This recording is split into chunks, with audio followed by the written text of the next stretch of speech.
All right. It looks like we are connected. Check it out. What's up, guys? I was doing a little work here. This is what I was talking about the other day, where uh, basically I'm just going to be going over some stuff with this project here. And I don't know, I thought it'd be cool. Maybe we hang out and, probably could be some fun if you're interested in any of this sort of stuff or seeing how the bread is baked, so to say. So, yeah, let's see. It looks like I'm not going to be able to click this is because I have a lot of things open on my computer. So I'm not going to be able to click chats too much. In fact, I should open them now. Then I can let the rest go on. Let's see. Get these up, and then because it takes a minute with my Vegas, since this is such a big file to open up. Get these up, and then because it takes a minute with my Vegas, since this is such a big file. That's funny. To open up. Now, also on X right now, I'm trying that out. I don't know if there's a way to comment. I guess you just can look at comments underneath. So people populating over here. YouTube. All right, yeah, we're going to get going here in just a moment. Just opening up a few of these chats. And over in Pilled, I didn't make a new holder for Pilled. I guess I should. I think if I do that fast, it'll work. So let's see. Let's put a little Hangout. I get to use the Hangout stream. Let's see. Busy work, Hangout stream. Live stream. Let's make it right now. Yeah, a lot of times that'll pick up. It's a way to quick save it where you don't override your last episode. I've noticed with Pilled. They're totally spaced on that. Okay, so yeah, I'll have to let this. Every time I go to StreamYard or OBS or any of these things that are open right now, and then I go back to Vegas, Vegas takes a minute to recalibrate. So let's take a look here. Everyone coming in. Yeah, it is the middle of the night, or if you're on the East Coast, it is just starting to be the morning. So what's up, everybody? Good to see you.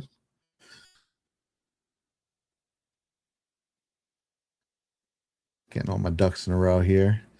And yes, so what I'm going to be doing is I'm going to be consolidating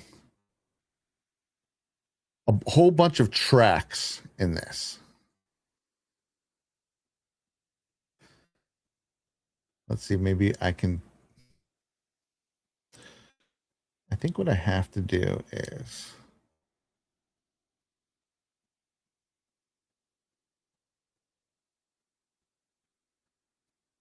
Just trying to figure out. I guess the Pilled is, yeah, it's live on the other one. It's still live there. But no. Rat CGZ has gone live. Oh, maybe it did create its own thing. That'd be pretty cool. Which means I just messed it up. Okay, well, I'll keep an eye on that as it comes on. But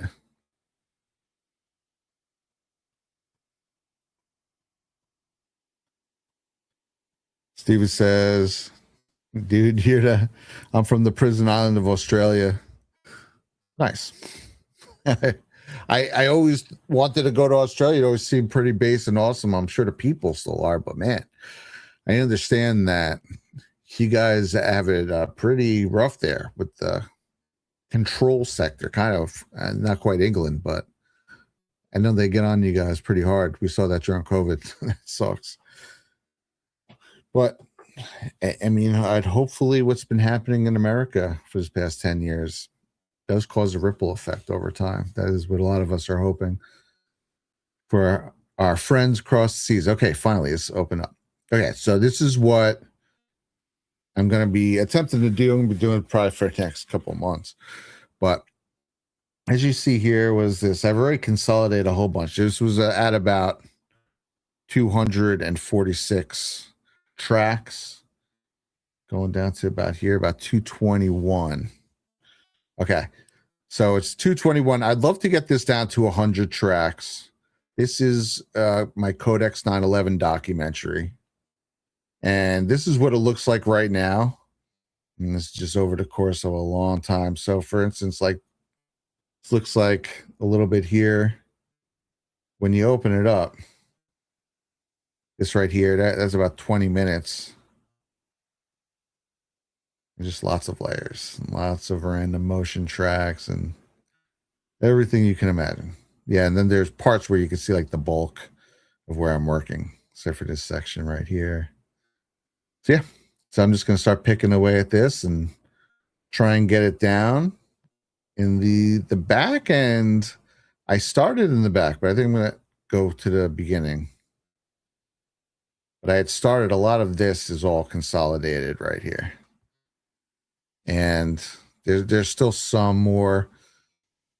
Take like, for instance, this is something right here that I think this has 1, 2, 3, 4, 5, 6,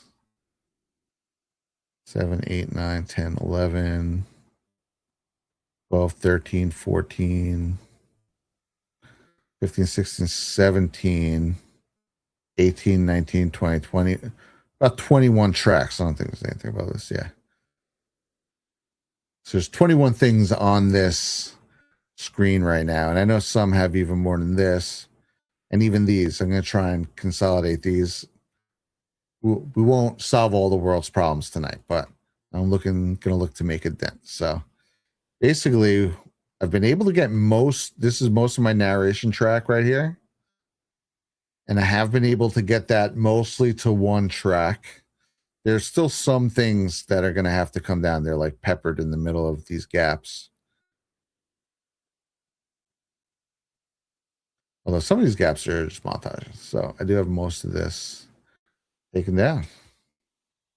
I mean, how are we even still discussing this 2 decades later? You also have this interesting response from John Kerry when asked about Silverstein's statement that he gave the order to, quote, pull Building 7. I do know that that wall, I remember, was in danger, and I think that they made a decision based on the danger that it had of destroying other things, that they did it in a controlled fashion. Wow.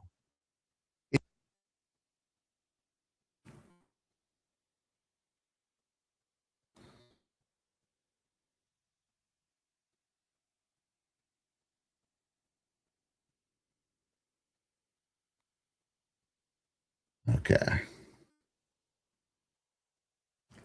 Abby says this is Codex 911 in the raw. Yeah. Amen. And this is already, like I said, I've already consolidated about 40 channels in this. So I'm going to just start right here, right towards the old beginning, as they say.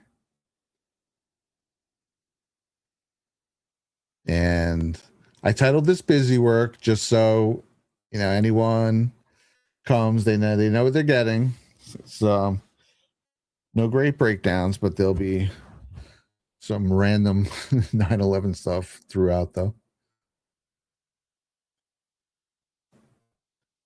Start. It's basically, I've been adding a motion track wherever the start of what I pull down is. So this right here is a motion track. These are all different motion tracks. A lot of times they're keeping it normal. That's a lot of motion tracks. But I am going to bring these down.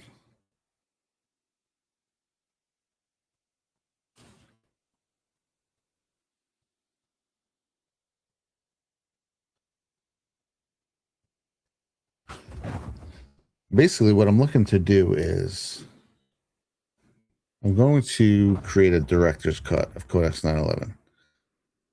Obviously, I have a lot of stuff in here already. It's 2.5 hours long. I am going to, I don't know if we're going to add, if it'll wind up being another half hour, another hour. Shit. Who knows? Maybe I do it in an extra hour and a half. But yeah, I just have specific things that I do want to add to this.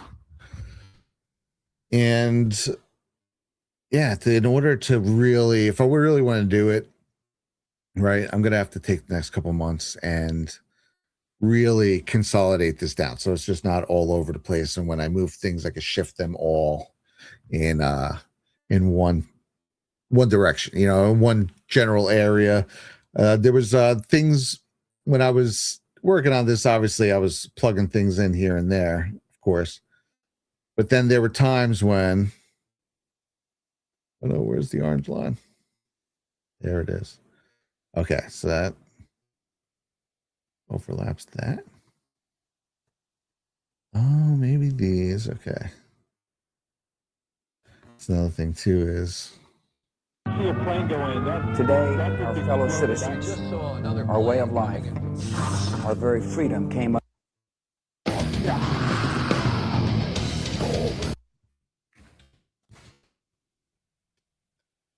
See, that's the tricky part, is keeping these in order. I'm gonna try and fuck with it.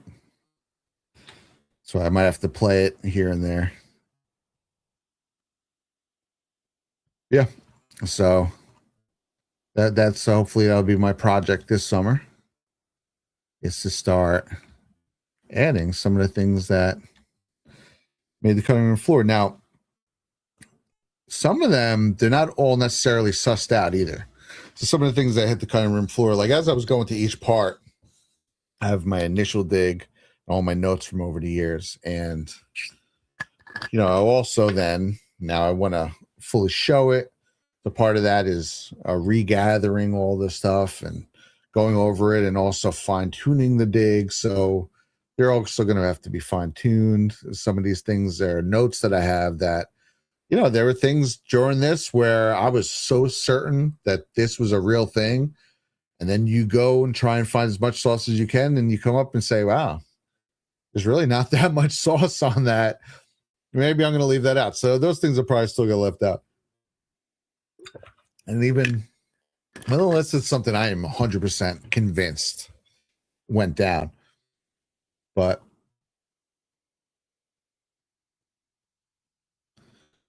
yeah, there, there's some things that might have been the deal, but if you don't have explicit paperwork or something, sometimes it's like, that can kind of negate the other things. So yeah, just gonna pick away at this. Wasn't sure if I should do this on my YouTube too, but it seems like people are hanging out, so why not? Yeah, what's up, X? This might be the first time I've ever streamed to X. I don't know. Like my personal X.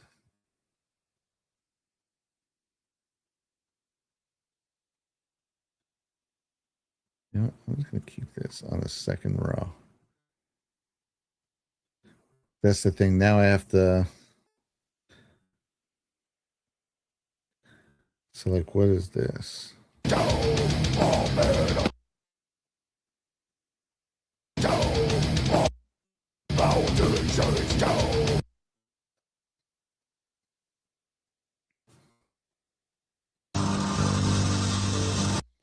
Okay, that one clearly.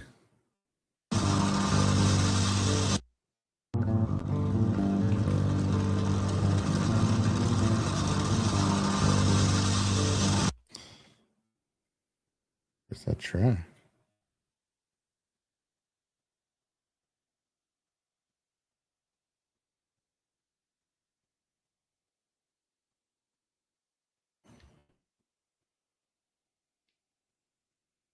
Ruh-roh. I can hear you. And deadly terrorist acts.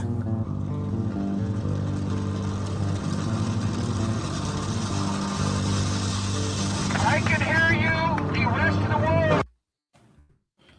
And the people who knock these buildings down will listen.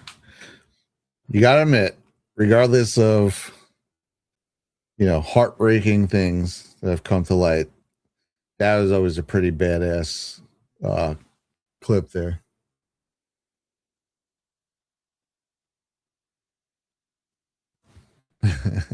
Abby says panic attack, don't lose your spot. I know.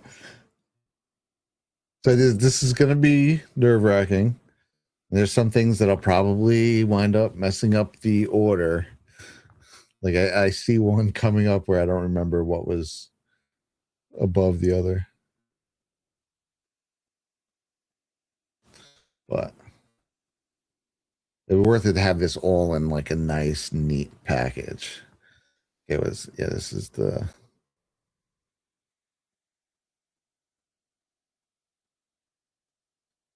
thing. Let's keep it right there.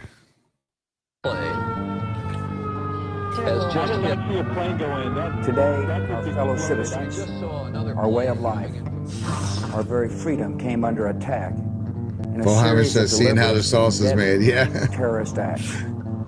Welcome to the party. Welcome to my party. I can hear you. The rest of the world hears you. And the people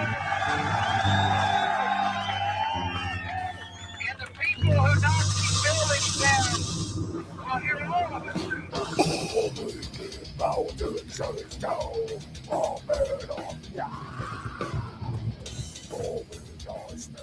What you're watching here is a video I made back in 2011 after bin Laden was killed by SEAL Team 6.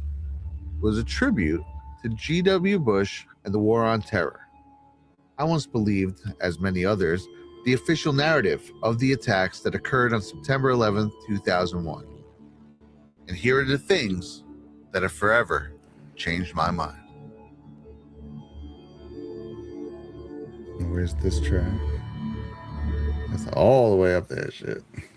Okay, now this is... Okay, so see how this has motion tracks? See, that's a motion track, and that's a motion track. So you can see it moving. And then I actually have it spreading out kind of.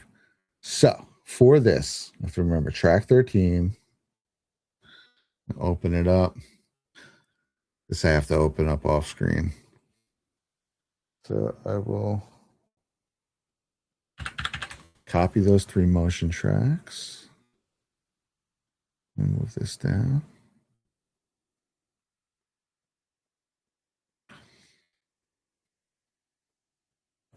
Cube says 7 a.m. here in Argentina, yawn. Yeah, dude. That is freaking, that's early. Well, see, in Argentina right now, it's 3 a.m. here. Oh, yeah, Argentina. Right. Okay. Yeah. So you are, see, same as New York time. That's cool. I don't think I realized that.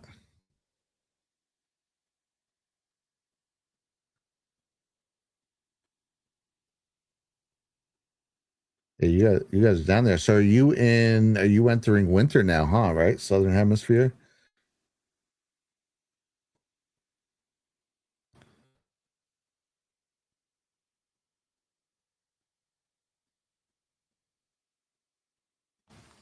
Okay, so now I'm going to re-add these motion tracks.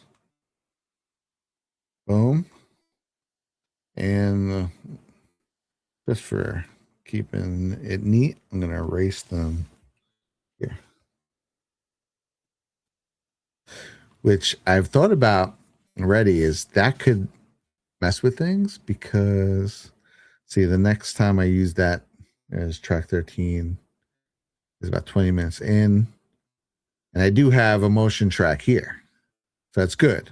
But say if there's one where I don't have a motion track and it's really beholden to the earliest one.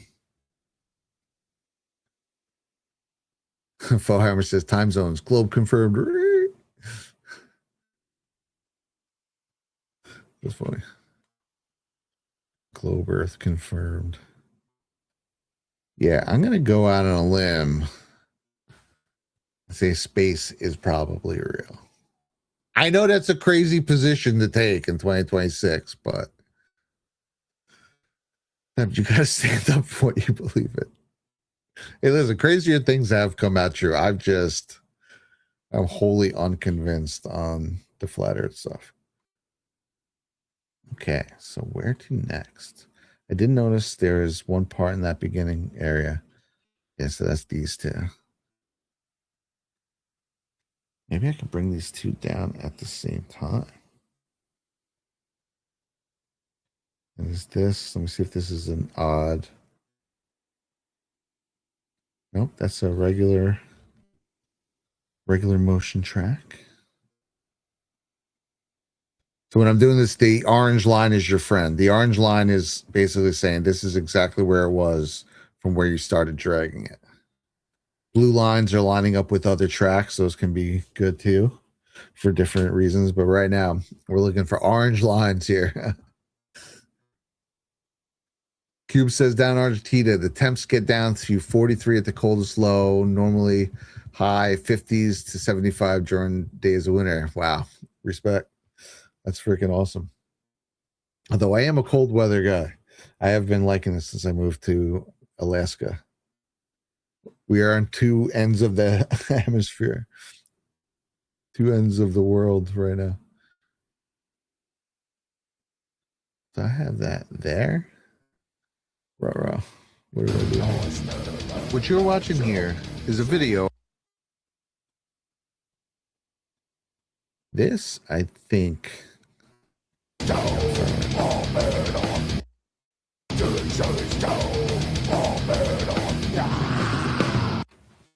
It looks like I'm missing something in the middle here. So that is, yeah, well, I guess I said it in the thing, but this is an old music video I made. This is a song from my old band, Bass in the Cave. I don't know, say 2010, 2011, I forget. I looked it up. So whatever I say in this is what it was. And, you know, it was about kicking ass and the war on terror and stuff like that. And, you know, not that I don't think that terrorists obviously exist. Terrorism exists. Look what's going on in Iran right now. And you know, if you're actually going to go in and take care of them, that's a good thing. If you're just saying you're going to, and then it winds up becoming a 25-year money laundering scheme, well, I'm probably going to have a problem with what you did. But we have a president right now who's actually doing something. He's actually going after the head of the snake, which has always been Iran. And, you know, all these things, they kind of pussyfooted around there, or be like, man, this Iran keeps funding everybody. Guess we better just keep knocking down, playing whack-a-mole with the people they're funding. It's like, no, why don't you just go after them? Well, we can't go after Iran. So, all right. Trump did. First term, man. Soleimani. Boom. And then a magic virus sprung from the ether. Incredible.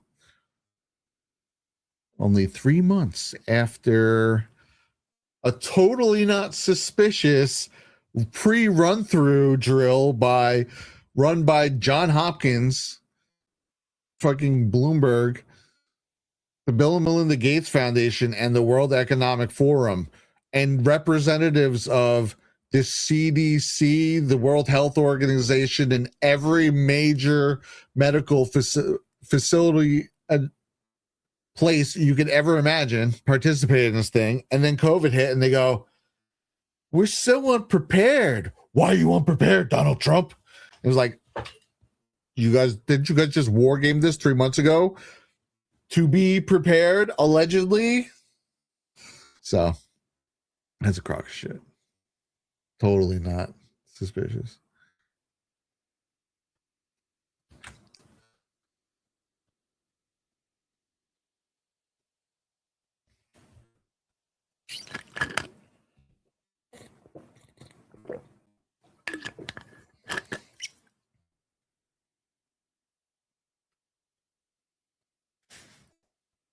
Cube says, you know, the only thing he doesn't like about Trump is the Monsanto glyphosate immunity crap.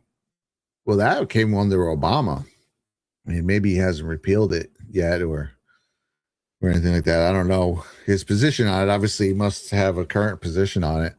But Yeah, that's the Monsanto bill. That's one of the things. And the Dark Act. They did a bunch of stuff around those times where I'm just like, it's funny because all my liberal friends of the early 2000s were very much like, save the world, the ecosystem, like, oh my God, we have to eat clean.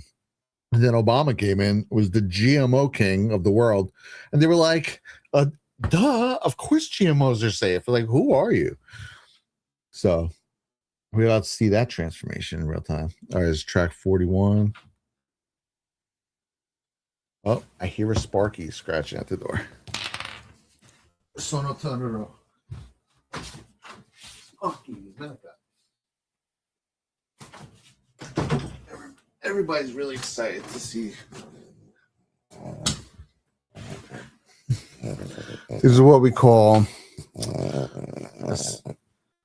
northeastern Sparky. He actually came from an Amish farm in Amish, Pennsylvania. Look, he's gonna fall asleep. You like it? There's one of them. And very sweet old lady. She was like, I didn't vaccinate him. Don't tell anyone. We're like, oh, we're not gonna tell anyone. This is amazing. And she was like, said something like, she asked us kind of not to get the dog the COVID vaccine because they were trying to give them the animals that time. And we're like, oh, you have no idea who you're talking to. We're definitely not giving anyone we know the freaking COVID-19 vaccine.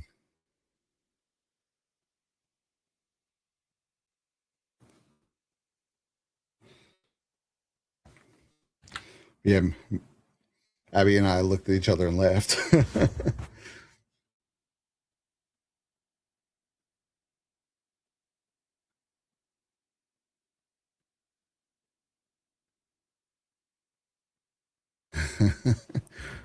Blue Eyes says, I believe Sace is real.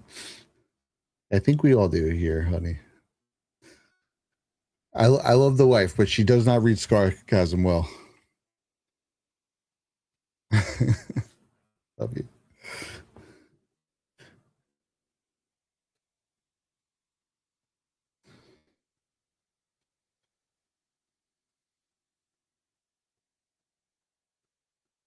He says, I never saw a dog that purrs. He does kind of purr. He's always like, yeah. He's always doing that. He gets so comfortable.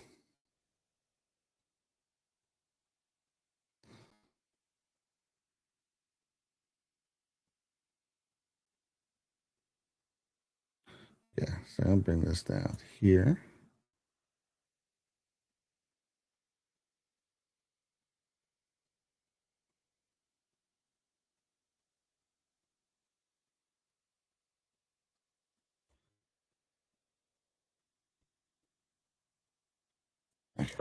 Hold on.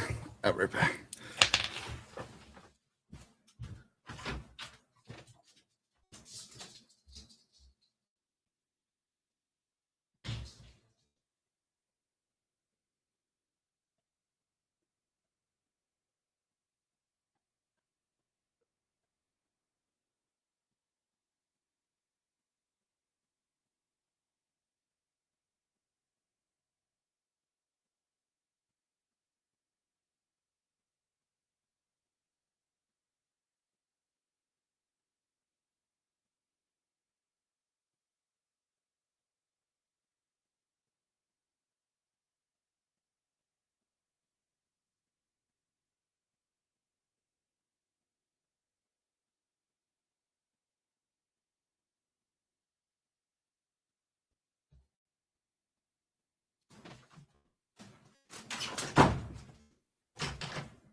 Argy.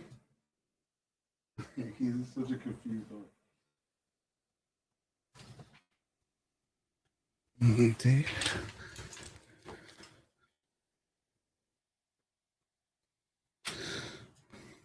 Okay. Now I think there was one above this. Yep. Oh, we got a couple stragglers over here. Okay. So this.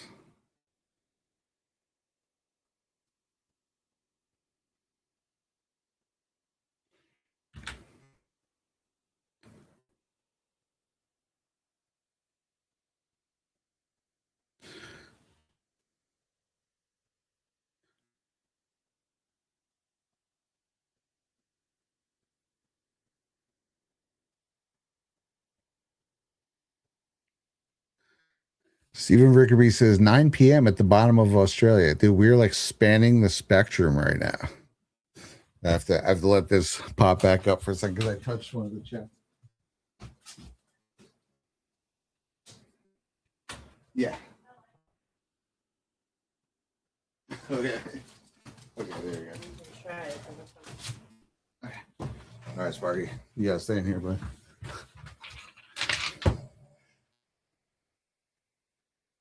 So 9 p.m. in Australia. Here it's 3 a.m. Argentina, 7 a.m. Great Gazoo says, good morning. Morning, bro. I assume probably similar. East Coast, like 6 or 7.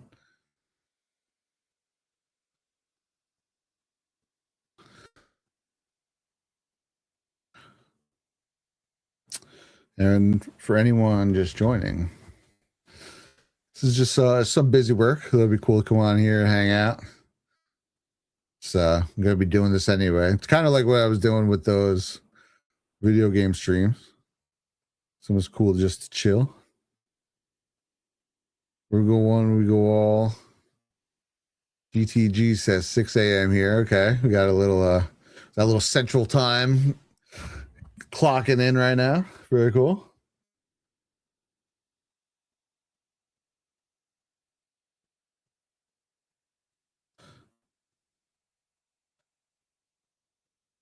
I almost need some background music, but I don't know how many more things my computer could run right now without crashing. That just 3 months prior to 9/11, they wargamed an Osama bin Laden terror attack with planes. I would imagine not many. Yeah, dude, the first time I heard about Amalgam Virgo, I was just like, there's no fucking way. This is like the stuff you see in movies and TV shows. We're like, we got it, boss. Look, they actually made plans to do XYZ. And you're like, no. And it's just like, you're watching this movie like, oh, that's fucking wild. But like, that shit was real. They war gamed an Osama bin Laden terrorist attack with planes 3 months before 9/11. Like, dude, miss me with your, well, they were just preparing for everything bullshit, bro. That's fucking, this was some orchestrated ass shit. There's zero ways around. There's so many things that specific thing itself proves that this wasn't what they said it was. And there's like 100 of them at this point that have been exposed. So I'm not saying I have all the answers of exactly what it was, but it wasn't what they said it was. That's for fucking sure. Yeah. Do this like here. That little room to breathe. There. What is this one? This is the June 1st.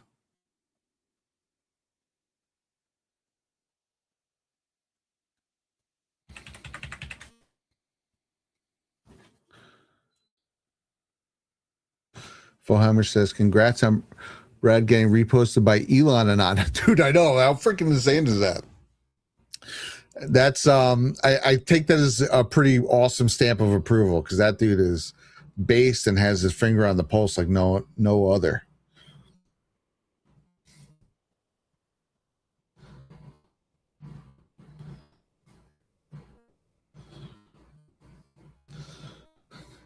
Yeah, man. Freaking what he reposted was a thing I was going, I had seen this guy got arrested in, I don't know if it was Minnesota, something like that, Milwaukee, one of those middle of the country M areas, right? For painting swastikas. And of course, it turned out to be a black dude. So I was just like, how many freaking times? I got to hear this same story. This must have happened a million times. So I went to my old notes. So I had a couple saved, probably about 3 or 4 of them from over the years. One of the ones that I've always known about, which I've had saved for a while, was the Swede one. That's just from growing up outside of New York. People went ballistic when that happened. It was right after Trump got not inaugurated, but it was right after he was elected in 2016. And she said that Trump supporters attacked her on the New York subway and tried to pull her hijab off and told her that this is Trump country now, and all this wild shit. Definitely didn't happen. And it was crazy. Oh, this is what we have to expect now that Trump just got elected. Crazy racist. Everyone went nuts. And then, of course, obviously, by the time it dies down, no one's even paying attention or remembers. And it was announced that she made it up. So that one I had saved, a couple others saved. And so I just started, even the ones I had saved, I went to find like the full story of what happened, get the details right. And so I just started writing out and posting some of them. And one of them was this Albion College in Michigan. And they called this racist graffiti. And of course they marched and they were had bullhorns out and there was, oh my God, an outrage across the campus. And it went on for days and days. And it turned out it was a black dude. And then, so it's like insane. So that's one of the posts where I told that story and Elon reposted it. And I just think it's so cool that he is using that program, that he's not only did he buy the platform, which is just badass in itself, but he's using it for such cool things. Like this guy is bringing awareness to genuine problems we have with the fake news and the media and everyone who controls basically what goes into the mind's eye of the public. I've talked about this for going on 10 years now. If you guys are, have been following my page for that long, but seeding narratives into the mind's eye of the public is like the number one name of the game when it comes to the way they shift society into different ways. And that's what we watched them do it. Well, I was off the internet from the early 2000s until like 2009, 2010. I never went to MySpace. I had AOL when that first came out, and we'd all message each other like, hey man, you want to meet at the boardwalk? Shit like that. Just kind of like real life type shit. Something's weird. What's going on with this? Oh, it's a audio file. Okay, I'm like, why is this not catching on anything? And then people went to MySpace, but it was like, it's like 21 years old, working construction in Manhattan, playing in a band. The computer hadn't like grabbed me yet, so I was kind of just did that for a while, and then it was like late 2009, early 2010. My friend finally convinced me. He's like, "Sir, just make a freaking Facebook." Right? Like a year or two before that, was convinced to make a MySpace for my band. But everyone, like for social reasons, had already been off MySpace at that point. It was just place people were just sharing it for music.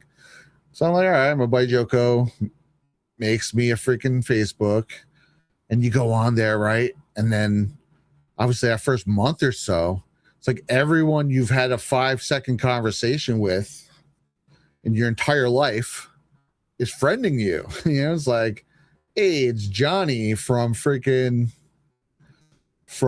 science class. Like you talked to 5 times in your whole life. Now he wants to be your friend. I'm like, okay, accept. And it's like Joey the carpenter foreman his friend requesting him, like, all right, except you two. Like, I was pretty green that anyway. So you got 1 million friend requests. Now you have the inside track to everyone you've ever met. And holy shit, dude, like half the people I grew up with were just psychotic liberal atheists. And I'm just saying, I remember that first year on Facebook just being mind blown. Like, what the fuck happened between the year 2000 and the year 2000? I don't know. So let's say like 10 or 11 at this point, where it was just really sinking in. Like, whoa, there's a problem. It was like atheist posts everywhere, anti-white. I was like, did I miss something on white people? Like everyone hates white people now? And it was wild. That absolutely blew my mind. And man, I've been trying to fight it ever since. But sometimes I wonder, I'm like, what if I wasn't offline? Could I have gotten sucked into this? I like to believe not. I've always been pretty conservative in my mind. And I've always considered myself right wing. I always considered myself Republican long before. And I knew my ass from my elbow when it came to politics, right? But who knows? I mean, there are people who I just would have never thought in 100,000 years they would have been talking about the patriarchy. And there they were, and you're like talking about men, the crazy men and oppressing women. I'm just like, are you the guy who accosted a tree in biology class? You know what I mean? Like, anyway, that was wild to me. So the woke mind virus, it happened quick. It happened over the 2000s. It really got set in stone during the Obama years, without a doubt, because then you just watched it. It was like by the time Trump was running for office in 2015, the world was batshit crazy, in my personal opinion. Small personal opinion on the matter.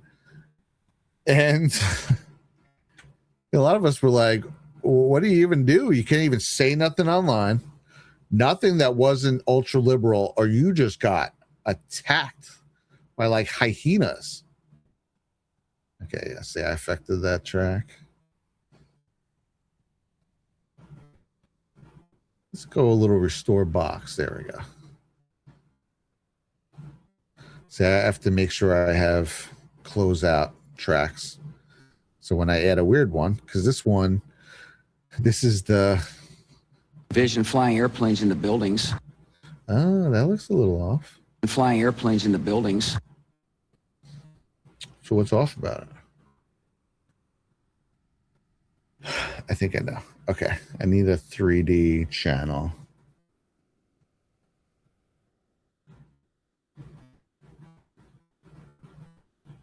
One of these 3D.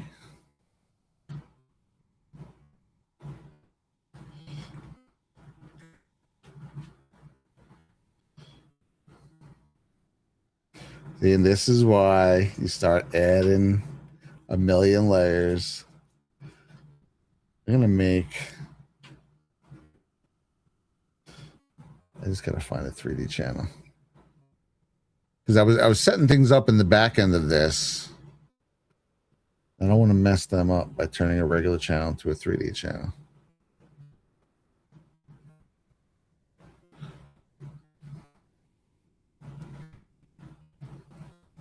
I'll show you guys the difference in a minute. All right, fine. You know, I'll just make one, and then that could be cool to show you. So let me add a track here.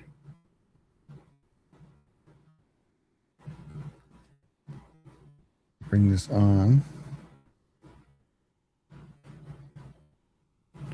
So when I make it a 3D, and you could like move things like that. This is like up and down. This will spin around that way, but also that. Like that. So you can get creative with it. Let's say restore box. That away. So now, let me label this 3D.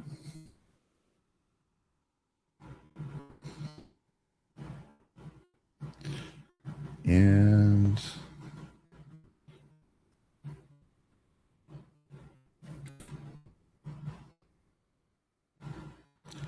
no, okay. So I'm gonna go back up to this track. Oh, whoa, the hell was that? That's scary.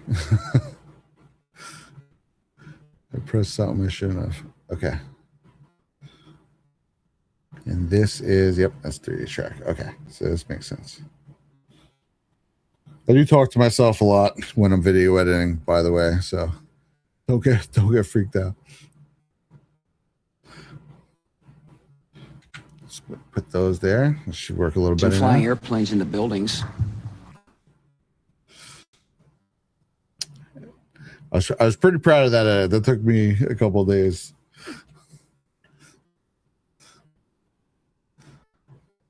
And that is in his hand here is the airplane from this photo. And so basically I turned it into a PNG. It's like I manually call like rotoscoping. The old Control Z. So I sold that out. And then with the different 3D tracks,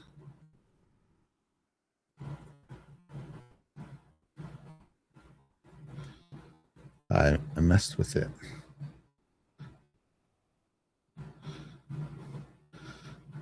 They look crazy like in this view, but you get used to it. It's like you get used to speaking in the language of the program you're using, if that makes sense.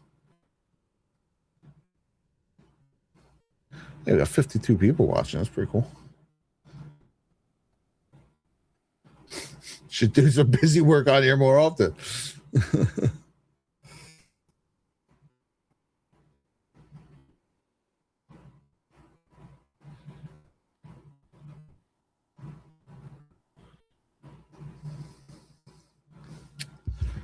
Let's see what we got here.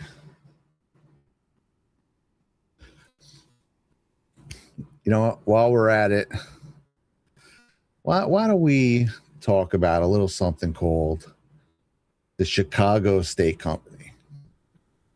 A fine organization. Wait, hold on. That's saying I can't do it, but I want to do it so bad. Okay, let's see.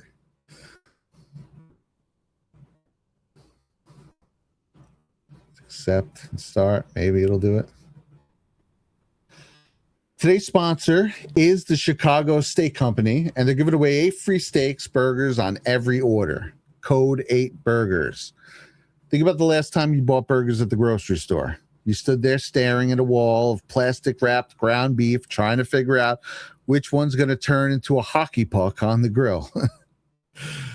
Maybe you grabbed the expensive organic pack. Maybe you went cheap. Either way, you got home, fired up the grill, and watched them shrink to half their size, dry in the middle, falling apart through the grates. Chicago Steak Company figured out a better way. They make half-pound steak burgers from USDA prime beef, hand-formed for premium cuts, and they ship them right to your door on dry ice. These hold together on grill. They stay juicy, and they actually taste like steak.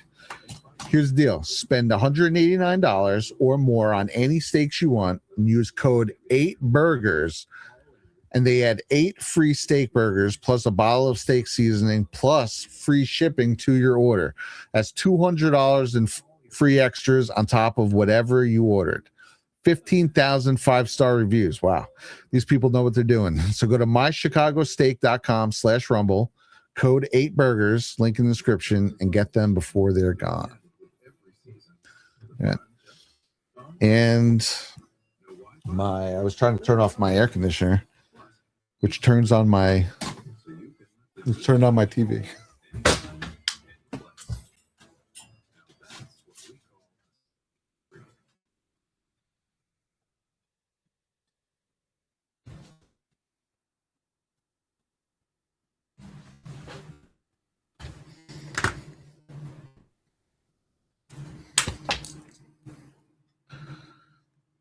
Cube says nothing ships to Argentina. Well, listen, I live on an island in Alaska, so I feel your pain.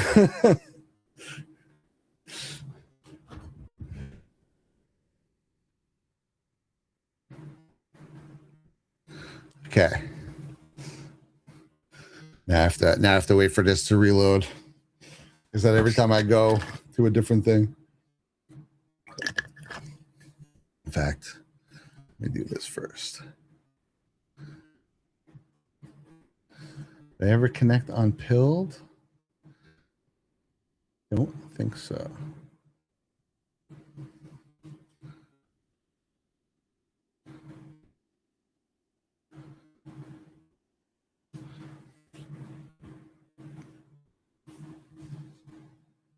No, I threw it off. Repelled.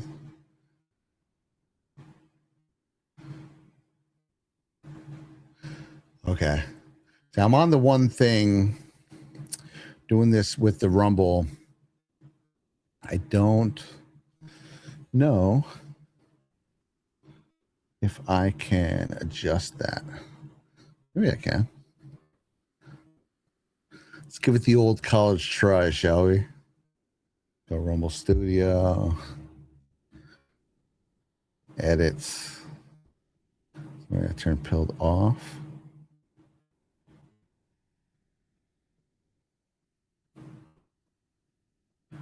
Save that. And then let me now put it on.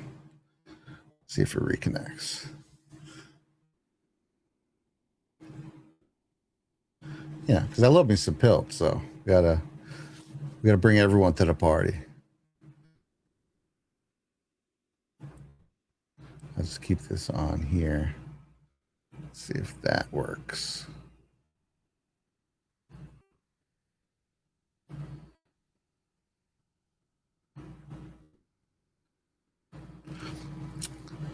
Michael's Abaddon says, are data centers white hat or swap operations?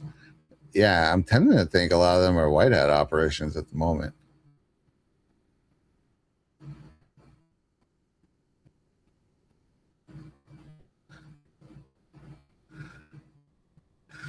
I guess someone's screwing about Zionists. Welcome to the internet.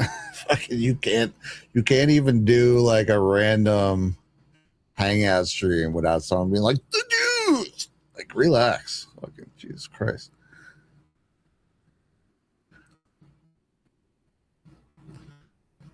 Okay. Now, the white screen of death, though. It'll come back. Another Quaalude. Just love me in the morning, man.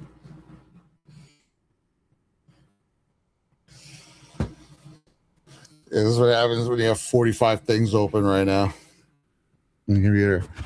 But this should cook in any minute. NG Dog says, didn't Trump do a deal with the Argentina cattle ranchers for the beef to be sold in the USA? Yes, he was working with them to figure that out. Yeah. So it'd be, that'd be a cool one to check in on and see how that's starting to go. That's something people don't realize about the tariffs. There's a couple things across the board. One, it's one of those things where you really need time to let it sink its teeth in and do what it's going to do. And we're in a hyper partisan attack vector right now where if something doesn't work tomorrow that you did last night, oh my God, you're lying psycho. It's like, well, these are probably going to take a couple of years. And the reason what it is you have to let manufacturing come back to the United States and re-catch up. So there is going to be a gap where the people who are getting the tariffs are kind of putting it on the purchasers in the United States.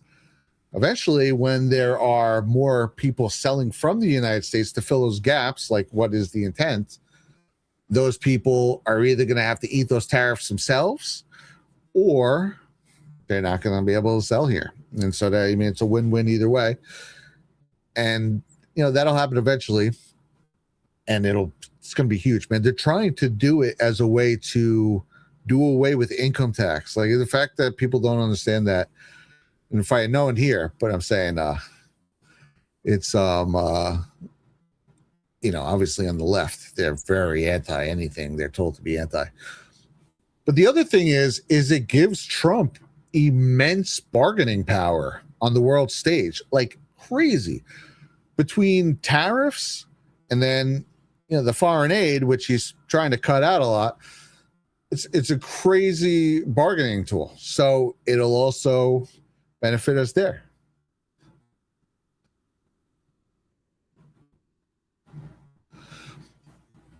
Oh man, I don't know. Am I gonna have to reset this? Usually it catches itself eventually. Rare, what recourse does Trump have now that Scottish ruled against the tariffs? Well, if you're talking about what they did last year, he did find a new avenue. I don't have it in front of me, but he's still implementing tariffs. There a recent one? I'm kind of working on this the last couple of days. I'm a little checked out, but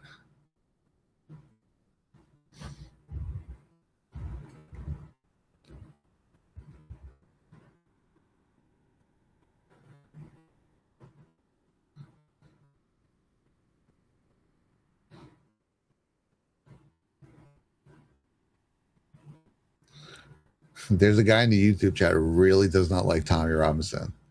And I don't really follow Tommy Robinson too closely. It seems like generic patriot guy from overseas, I guess. But he doesn't hate the Jews, so he's, I guess, a Zionist.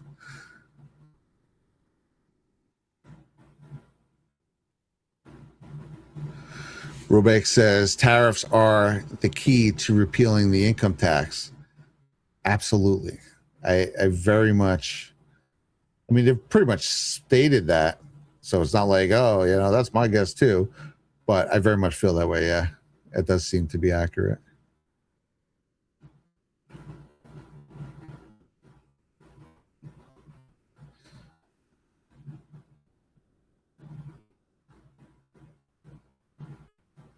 The old white wall of death. Is this even still connected?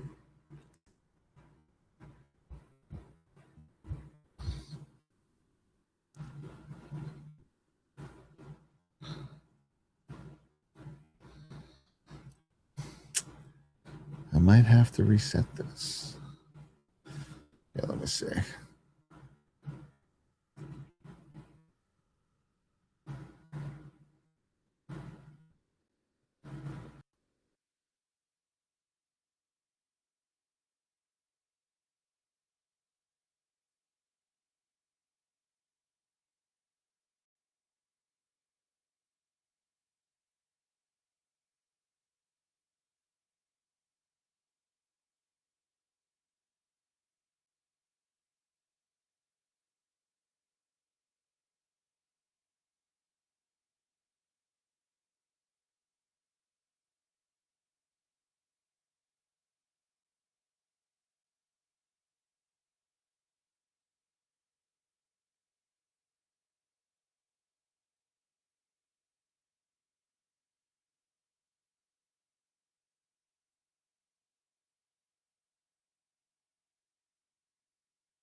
Okay, there we go.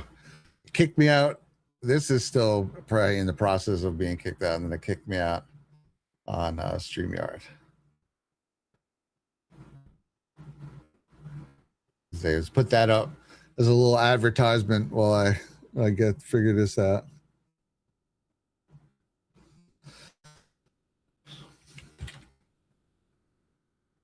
That is MAGAverse the World, 7 p.m. on Tuesday. Definitely do not miss it. We last week, man, wound up going for so long. We had a pretty full show that we had been working on. We worked during the week for it, right? And then the Monday and Tuesday, usually of the week of the show, there's so much stuff typically happens, and it's like it winds up almost being too much, or not too much, but 2 shows worth of things.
Oh, is that working? Oh my gosh, my mic was off this whole time. I sometimes when I do this, it might turn off again for a second, but then I'll get it back on. Sometimes when I'm switching between the Vegas, it will steal the mic for a minute.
Okay, there you go. I might lose the mic one more time after this, but oh wait, let me take this down.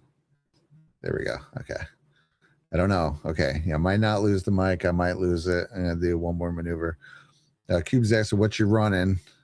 Yeah, man, I should have good space here. I have a 16 core, but a Ryzen like 9950 3D, and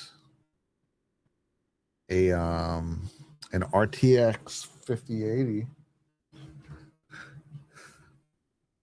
I say with cubes, if your machine crashes, you need not restart your computer. I have 14 machines running right now, and I can restart one without resetting the physical computer. Oh, that's pretty cool.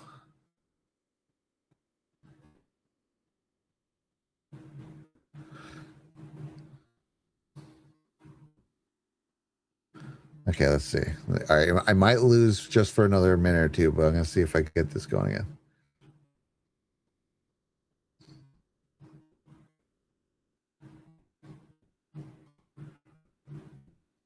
Okay. I think it might have worked.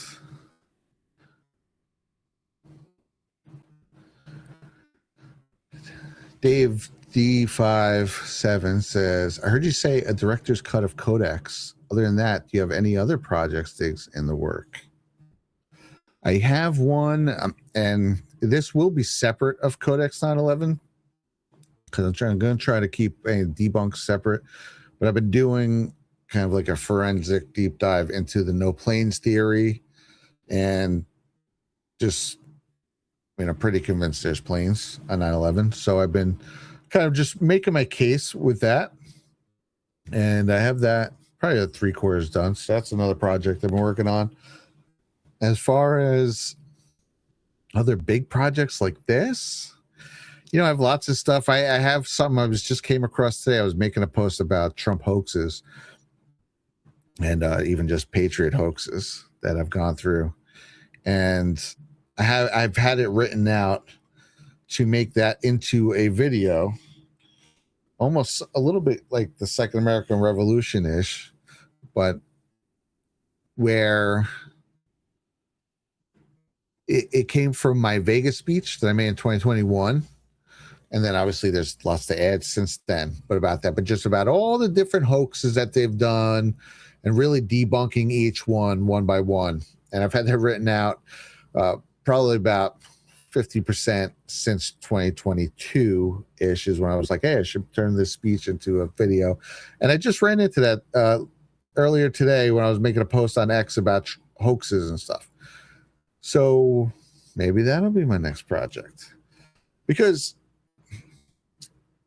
we debunk a lot of these just like in singular, middle of a random show. I'm breaking down why this is a hoax or why that's a hoax. It would be cool to have them all in one place, just so I could share, like if I'm talking with one of my liberal friends, like, bro, it's all fake. And I'm like, sir, it's not all fake. I'm like, no, dude, it's all fake. And then watch this video. Here's a 45-minute video for you. If you can't watch that, it's like one episode of The Sopranos. Just freaking watch it, right? And then have them come away and go, oh, now I get it when people say it's all a hoax. It's like, yeah, all of it. Like, it's not an exaggeration.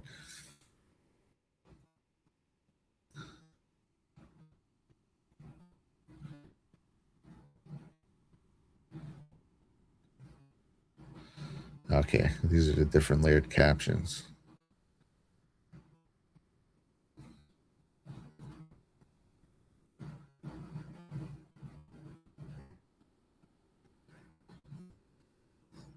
Bring that down next.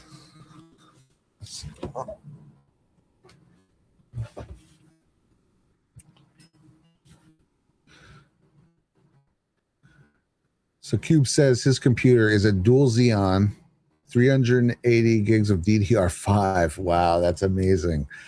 I think mine has not 120. 96 and 96, I think. So is that 192? Damn, dude, 380 gigs of DDR5 RAM is like insane. 28 terabytes on spinning drives, 9 terabytes to the house to house the OS. Damn. I don't remember what kind of video card I have, but I have no problem rendering videos. Dude, that is a monster machine you have. That's epic. Yeah, I don't know how many. You have a lot of terabytes of space. I probably have something, believe it or not, close to what you have. And I have 4 solid state drives. I was able to take 2 Gen 5s and 2 Gen 4s. And then I also have 2 spinning disk ones. Take a lot of space. Okay. Oh, because I scrolled the chat. Dude, it's funny. I gotta just remind myself, don't touch anything over here. Like I said, I do have it set up though, so I can read all the chats. Oh, in fact, since I'm doing this, this is the first one I'm trying completely from the Rumble Studio, and it's working pretty freaking well so far. So good. And then that means I have all of the comments. So I was to say I could do this from Rumble. Faux Hammer says, "Oh, cool! It's not over. I was making coffee." But then I could also come to what I was just reading from Dave on YouTube. I heard you say a director's cut of Codex. Other than that, do you have any other projects, Sticks? So that's what's up. I don't see anything from X. I don't think that would be cool if X got a live chat. And then Pilled, I don't know if Pilled would connect like that, but it seems like Pill hasn't reconnected anyway. So we love you, Pill, but I guess it wasn't meant to be tonight. No. I like that. Foharmer says, Ancient Tiger Direct special held together with strings from rubber bands. Oh my God. Dude, Tiger Direct is done now, I think. Is it that or Newegg? No, I think Tiger Direct is closed up. I used to like Tiger Direct because you could get cheap parts from it. Or regular parts for cheap. So it's always a good thing.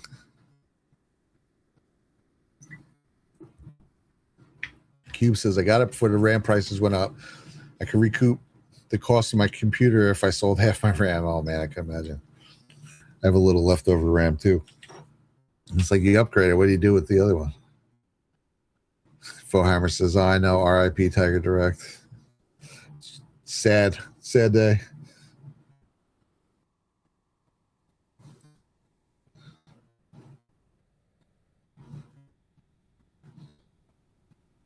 There's another one too I've used in the past. iBuyPower. I got a laptop off iBuyPower years ago, and I gotta say I've been very happy with it ever since. I think it was like 2019, actually 2018, and it still works. I don't do heavy workloads on it or anything, but it's a formidable machine.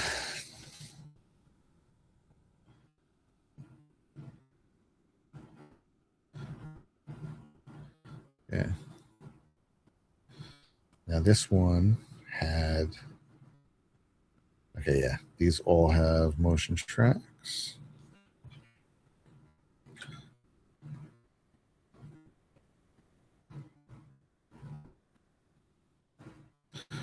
Oh, is that the 3D? Yeah, all right, I need to label that 3D. Let's bring it up to this one.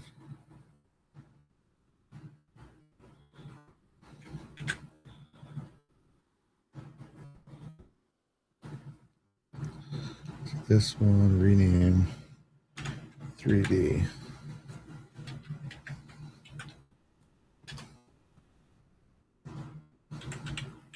Save. I'm gonna go get the plug.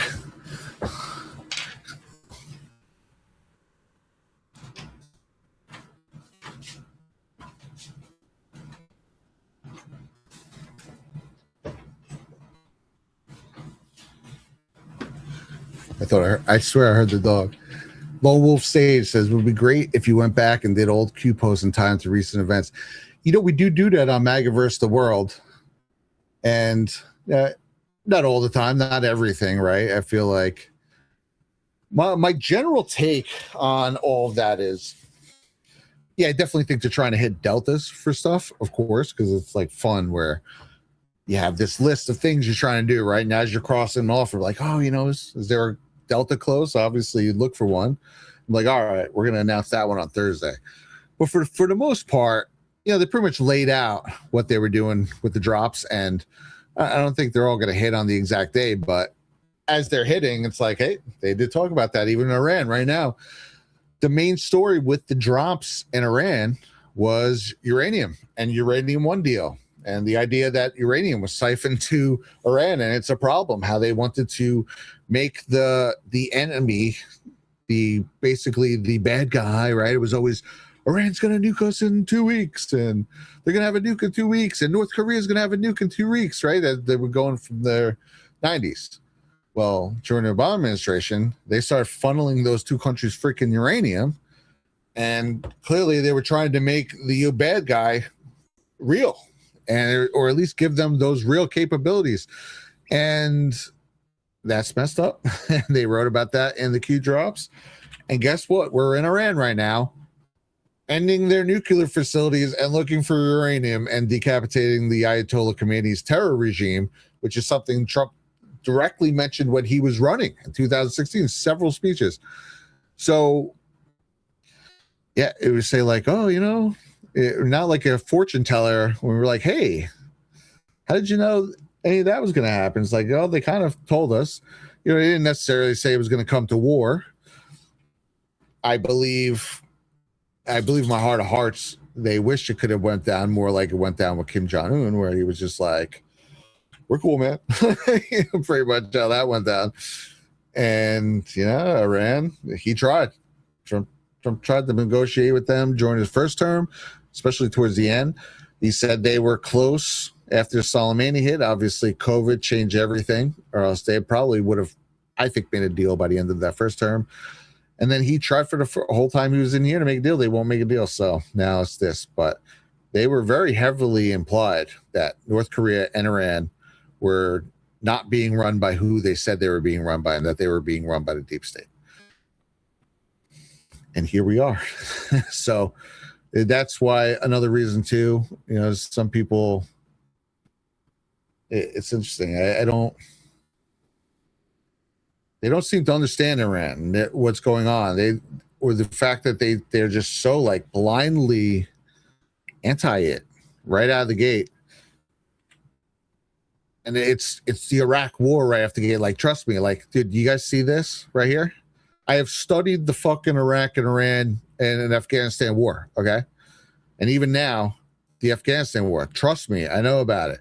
And I got to tell you, anyone who's calling anything a forever war in less than 5 years' time is crazy. It's just, what are you talking about? You have no idea. It's a matter of, one, do you trust your president?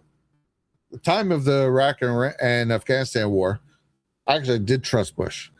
I see now in hindsight, like how less I knew about politics. When you realize, once you start really studying them, see just how many layers there is to everything, right? And we go through it all here. There's probably everyone out there right now watching the stream is probably so much more knowledgeable about the way the bread is made in Washington than they were before this whole experiment started, myself included. But, I trusted Bush. Obviously, radical Islam is a freaking problem. And it just turned out to not be what they said it was. They went in there and then they like took them out and then nothing. And then they would just kind of stayed there. And then they just, if you look at our like financial aid and stuff that we've sent across the world for over the years, we just poured money into these places. Like, I'm pretty sure that was a laundering scheme. It's more than likely the reason why they all of a sudden Ukraine popped up, sprung right at the second the Biden administration got in, because Trump was shutting these things down. And to just automatically say, well, this is war, so that's automatically the same thing. It's like, no, there are way different circumstances between all three of these wars.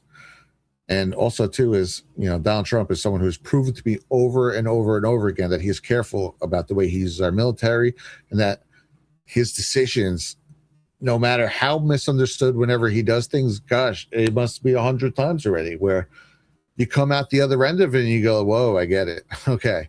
So we watched him this whole first term when he took out the head of ISIS, he's taking out the heads of the current heads of Al-Qaeda. People forget about that. He, with the Soleimani hit, going after the IRGC, like, he was very careful. There were strikes. There was precision things that he was doing. They weren't just cowboying around the Middle East or just sending a whole bunch of ground troops to just go sit there for 25 years. So I like the way he's there. I came away from that first term saying, this is a guy who has used the military the way it's supposed to be used for the first time in my life.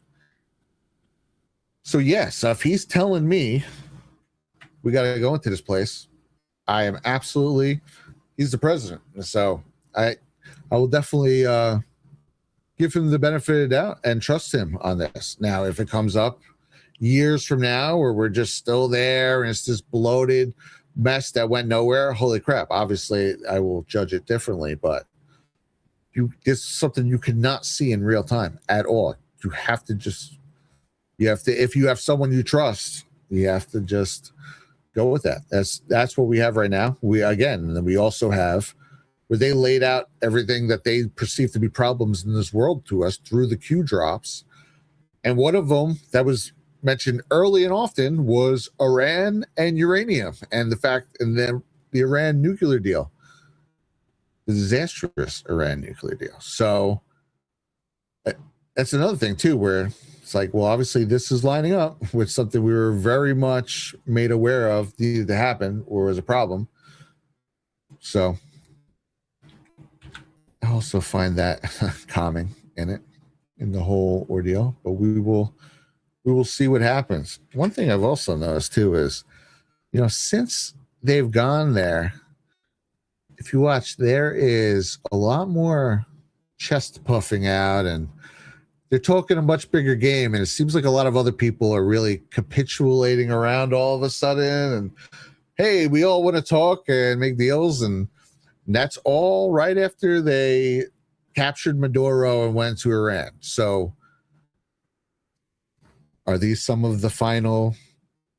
Are these some of the final battles that are going on right now?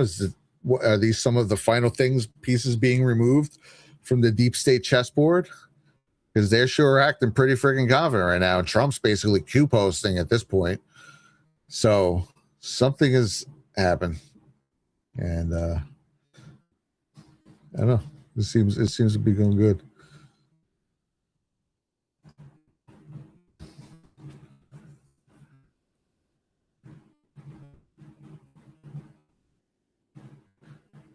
Lone Wolf Sage says this will also cripple the Fed oil dollar.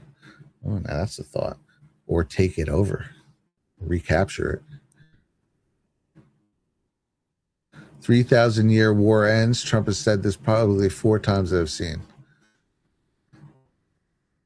Yeah, there seems to be a lot going on right now. That is nuts, and that whole area of the world has been in conflict just pretty much forever, especially going back to the Persian days.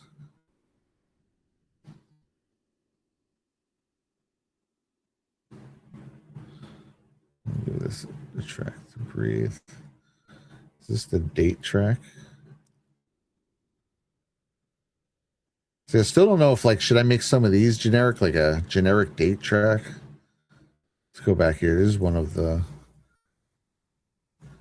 ones I counted in the beginning. I think it had 21 pieces on it.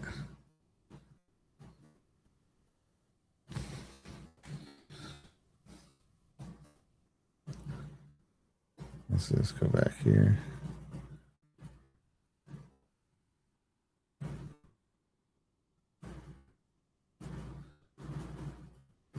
Yeah, I guess I'll just keep them wherever they wind up.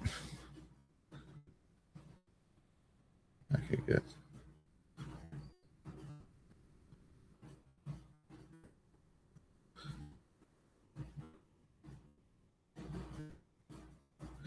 See, isn't this nice? All nice and consolidated like this. Now we got to test it. On the day of 9/11, our government were quite clear that, quote, none of them could have foreseen this coming. The question is, go to war with whom? Because from the FBI, from the CIA, from the Pentagon today, no warning of this whatsoever, no knowledge of who's involved, no clues yet as to who's involved that we have heard about in any respect today. Now a proven lie. Yeah, it's interesting. Yeah, we have no clues as to who's involved.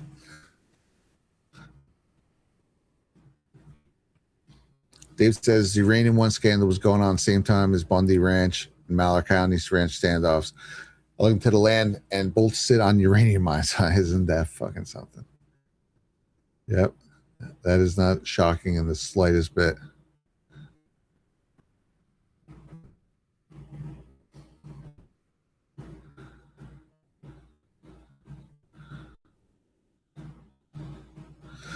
Fohammer saying, I knew it was uniparty and rigged before Q, but I didn't know how deep it went.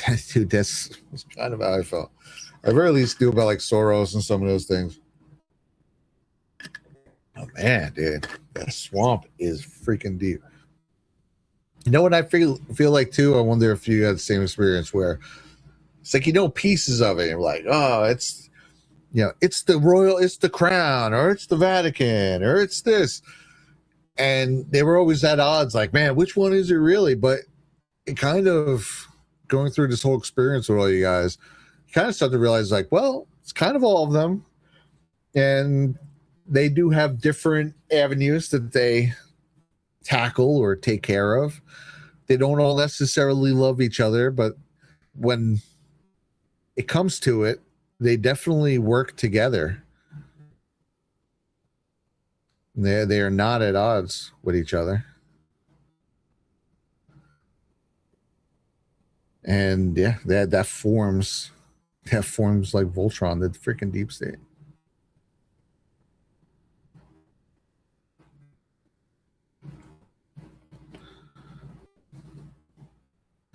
So let's see. Can we take down this cluster right here? So 1, 2, 3, 4, 5, 6, 7.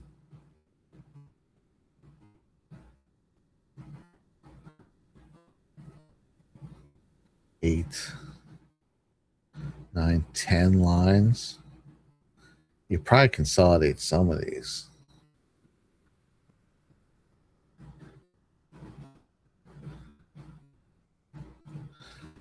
Probably.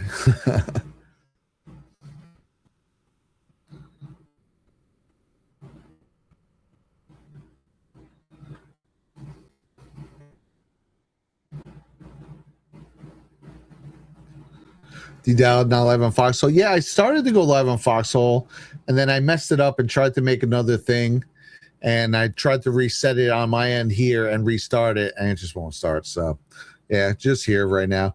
It's pretty much just going through some busy work, nothing crazy. Although we're having some cool conversations here.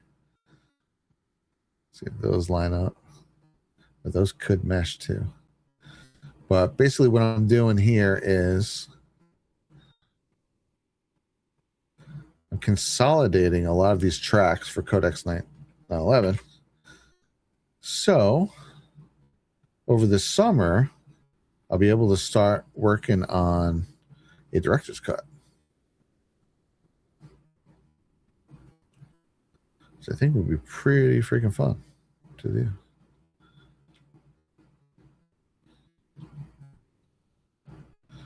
All right, what am I doing here? Now I'm just going to do this section here.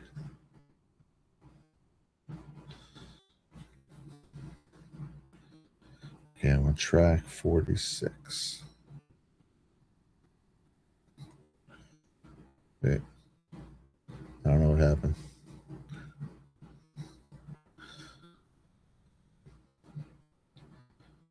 Okay, track 46.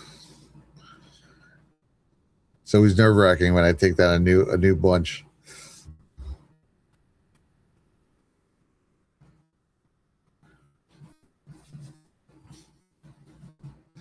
Breast Paul says, I pray POTUS is guided by the Holy Spirit, and you too.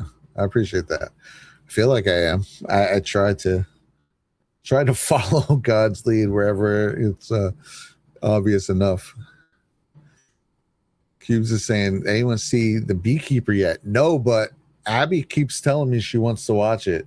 So I think we'll watch it soon. But we were looking up the concept of it. I was watching Tron, actually, when like the day that kicked, or the day that he dropped that.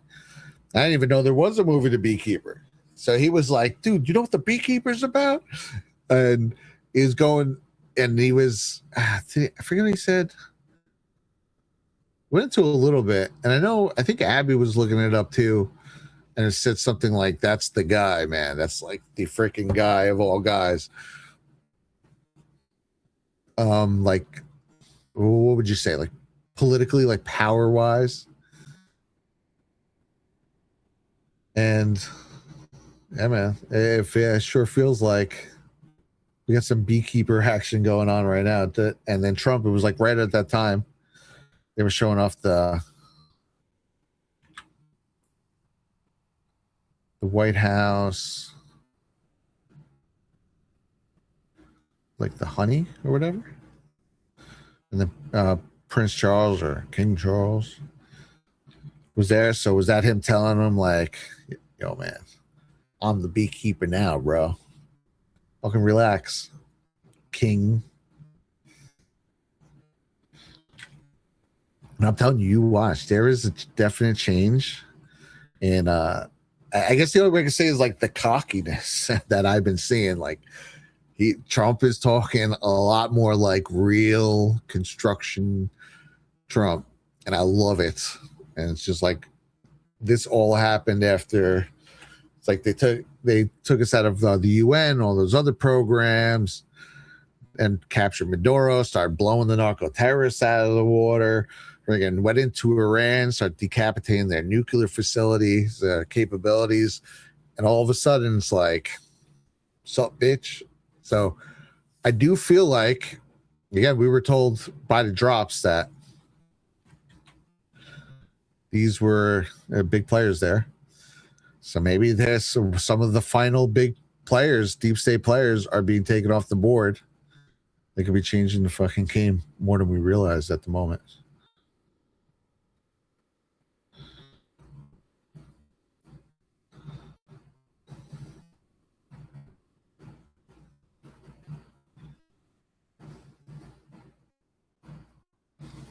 What is this? If you Google, when did the U.S. go to Afghanistan? When did the U.S. go to Afghanistan?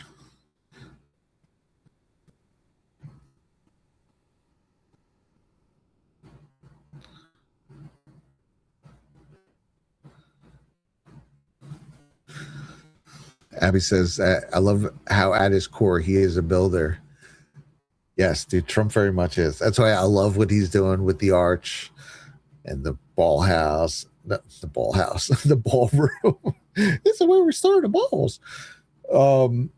And even just wanting to drain and properly do the reflecting pool, just like as a builder, you know, he was like, Obama, fuck this shit all up, like in 2012 or 14 or whatever. It's like, I just want to fix it. Like I can feel that coming out of Trump. Let me put this on the second track. Actually, I think I can do this. That track. Cuban's saying there's nothing in the movie that is woke or trans. It's just good old fashioned good guy versus bad guy, do the right thing vibe. Dude, fucking A, where did that happen to those movies? It's funny. I started putting together a list of all the different, like woke characters, or even where they've just swapped out any white character now has just been swapped with literally anything. And so I started making a list of that. And in doing that, I also came upon the Oscars. The Oscars has like a set of rules, a criteria to meet that if you want to be considered for, I don't know, best picture or just in general, everything. And it's just all this DEI slop garbage, right? That's why they're doing it. That's why, the Odyssey obviously is the one everyone's talking about right now. And yeah, that's why Helena Troy is an African.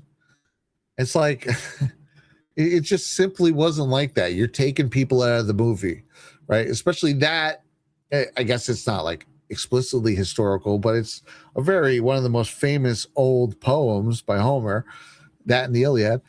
And it's just that it's a period piece that you're totally going to be distracted by now. It's odd.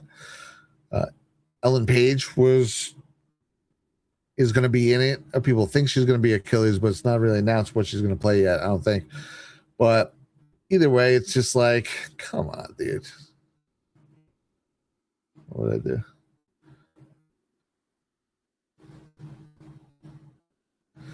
It's just like no one wants it. No one wants it to happen. It's just annoying at this point.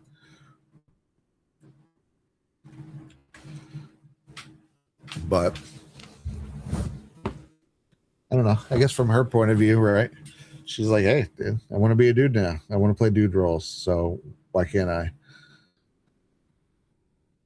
I guess that's cool, but it's like you're not really gonna. I don't care how much you're working out. You're not gonna sell anyone like a Greek warrior.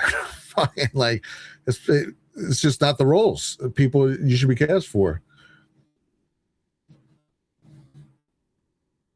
But what do I know?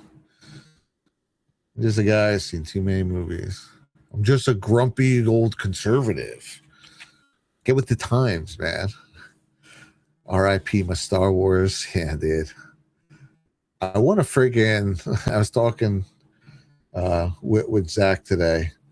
We both agree we want to see the Mandalorian movie, but then we're also like, fuck, I know it's probably going to have dumb shit in it. Why? Why does that have to be the thing? Why did they do this to us? And, it is what it is. But it's quite vexing have to live among these sort of things just going on constantly these days.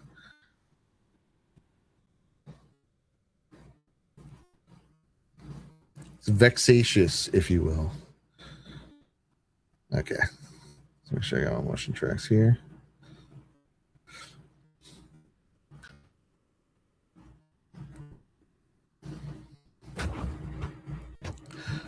I can't believe I have 70 people watching me just like rock out on Vegas Pro. I do love it. Everyone's always like, you gotta get, what's the other one? Adobe After Effects. And you know, I did get a 1-year subscription. I'm just so used to this. This is just like regular, right? Pro Tools, just regular freaking rows that you can work with. It makes sense to me, this kind of timeline. And maybe After Effects gets like this a little bit. I didn't look at it too much, but I was just looking at it for a day or two. I was like, I can't believe I just wasted this much money on a 1-year subscription. This was a while back I did that. Because it's like, it just looks like Chinese. And it's like, man, I don't want to learn a whole nother freaking thing. I've already mastered Vegas Pro. And one of the things is, I guess the reason why someone would want to make that switch over is that, man, they make so much stuff for After Effects and even DaVinci Resolve. And they don't make anything for Vegas. So you'll see things just like these kind of pre-made templates, right? So it'll just be pre-made motion tracks, then you fill in whatever you want. And it's like, that would be cool to use some of those from time to time, because you know, they have some of them come up really cool. At very least they should have it. No. And you're still designing the whole thing, right? But it's just got some cool like pre-effects to it. And they don't make shit. So basically, you can rest assured everything I made has been explicitly manually put together. But I do like that too. You really do. It has your touch to it, basically.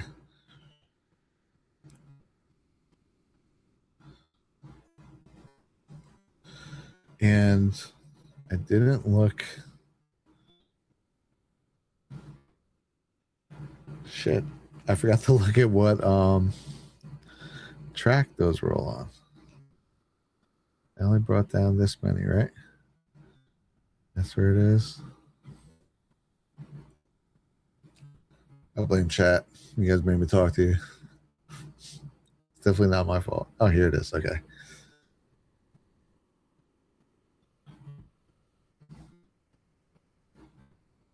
I usually have this on a different screen, but since we're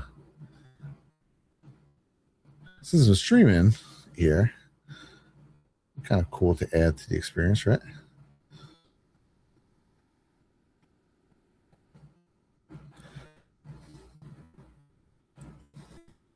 Right.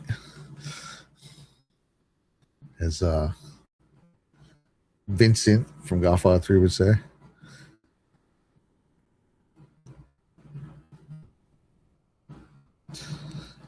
I am Rosie with the super chats. God bless you both.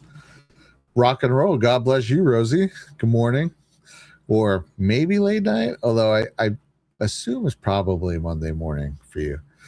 Here in Alaska, it's 4 a.m. in the morning. So to me, it's late night. And I wouldn't have it any other way. I don't know. I've always been a night owl my whole life. And anytime I've had time in between jobs, obviously construction is, they call it a feast or famine job. I've been on some pretty good roles where I've just been great companies who have taken me job. But then sometimes it doesn't matter because the company you have, there's just going to be 2 months before the next building starts, right? And if you want to stay with them, sometimes they'll even pay you. But anytime I've had an extended period off, like say like 3 months in between jobs or something, I'd fall back into falling asleep at 4 a.m. And when you work construction, you wake up at 4 a.m. So, I mean, it would be like a total flip over my schedule but I would always, it's just my natural progression to fall into that. It always has. So even from then. The doubt is a third shifter. Yeah, dude. Night, because let's say like night crew. Like we're like past the night crew here. 5:20 a.m. in Scam Diego. Hiram Rosie says. Oh man. Well, I gotta tell you, I know California, they hit you guys with so much stuff. As I could understand you calling it Scam Diego. But from what I understand, when my brother was stationed in Camp Pendleton, albeit briefly, he did say that it was beautiful in San Diego. That's one thing he was very adamant. He was like, man, it is gorgeous here. So I have always wanted to, it would be cool to visit, I feel.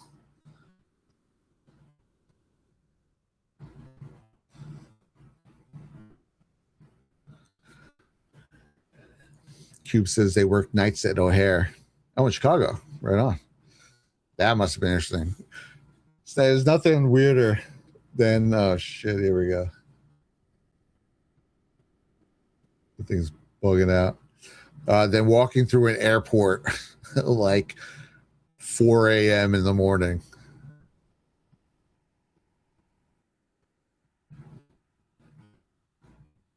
Talking over your own voice tripped me out. Oh, was this playing for a second? Do you guys hear two mics right now? Or maybe I was looping. My computer was bugging out for a second, so there might have been a little bit of a loop effect for a second.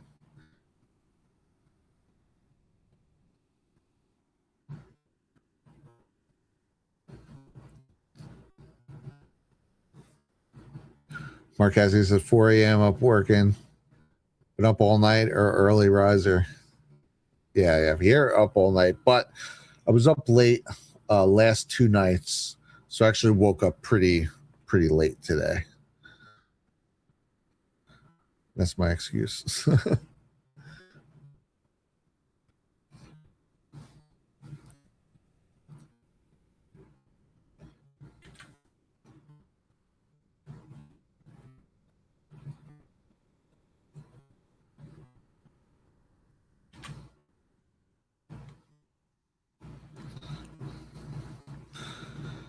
I'm saying Rumble had some stuttering issues. Yeah, it's probably my computer, actually. More so than good old Rumble.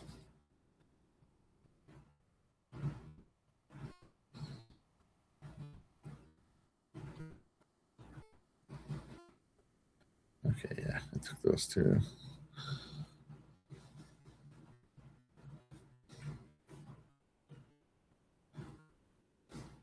I'm gonna erase these down here. I copied over too much of the chain. Is this it?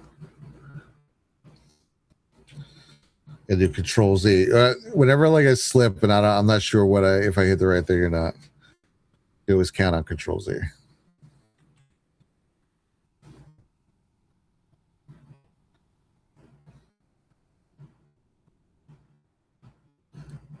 It's of note that this request was for a second run-through of such an event, not a first. The Pentagon already hosted one that October 24th, 2000. A mass casualty event is held at the Pentagon featuring a plane smashing through to its courtyard with full-scale models and everything. Which is interesting to me because I feel like this should be the #1 story every single September 11th. At very least, it should have been like, holy shit. They didn't feel the need to mention that you ran less than a year before September 11th. The fact that they ran a simulation of a plane crashing into the Pentagon, and then less than 3 months before it, they ran a simulation of Osama bin Laden flying planes into buildings. That alone, and that's why I start here, because I'm just like, by the way, it's fucking fake. 5 minutes. it's fake. Let's just start right here, and then we can get into the weeds, and it's just unbelievable. This stuff. It doesn't matter how many times I read it or go over it or go over my notes or do whatever or go over this. It just still blows my mind. It's absolutely incredible what we all lived through.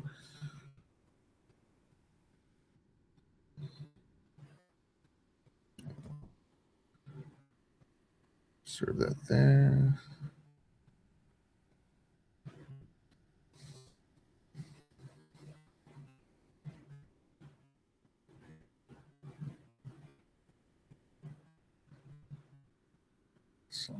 Okay.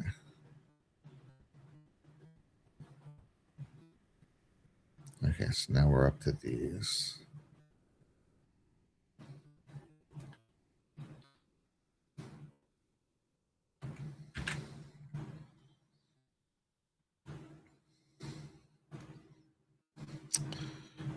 Okay, so this is in a shadow track. That is something to watch. This is too, for any of you guys, if you're video editors out there, label your freaking tracks. It has saved my life so many damn times. So I did start some shadow tracks down here.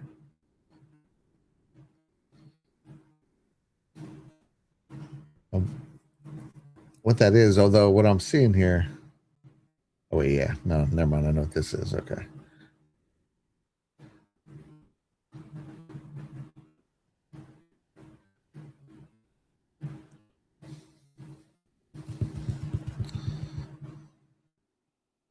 I think the shadow tracks should be coming up.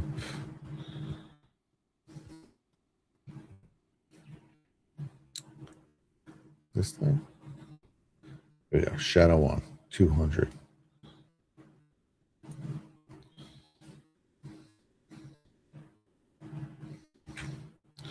So for these, let's see if I pull it up. My name's over it. I'll pull it up here. So you can add also on your motion track, you could add a shadow. So if I come to my shadow track, I can do it. So like this is where I've popped out this part. So if I take the shadow off, which one is it? Okay, well, I have two others that are doing it. I'll have to show you on the next one then, because obviously this one might be the bass track, which probably doesn't need to be on a shadow. And let's see.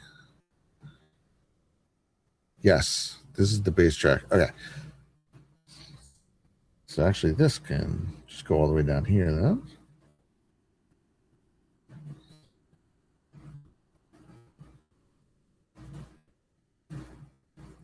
I think.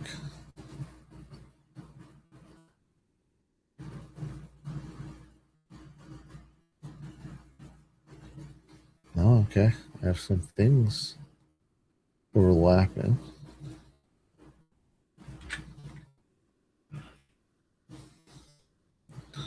So this initial description of Amalgam Virgo, it states.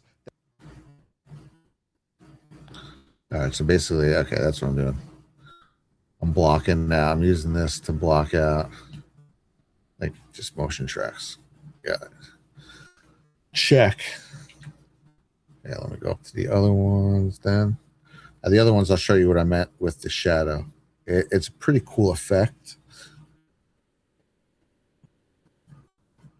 Give me a professional opinion.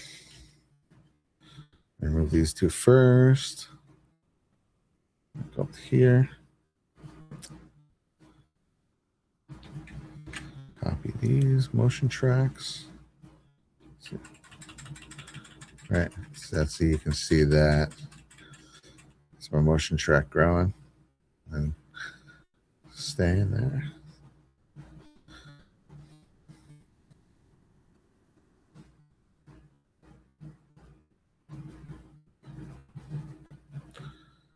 Abby says Brad's the master of motion tracks, not me. I keep trying to get her to there are several ways you can do things in this, right? It's a very versatile program. All very manual though. You have to learn each way. But so you could get stuck. Like I get so stuck with motion tracks the first way I learned. So and but man, dude, Abby does such amazing work. It's she does it through the crop feature on that plane. It's pretty wild.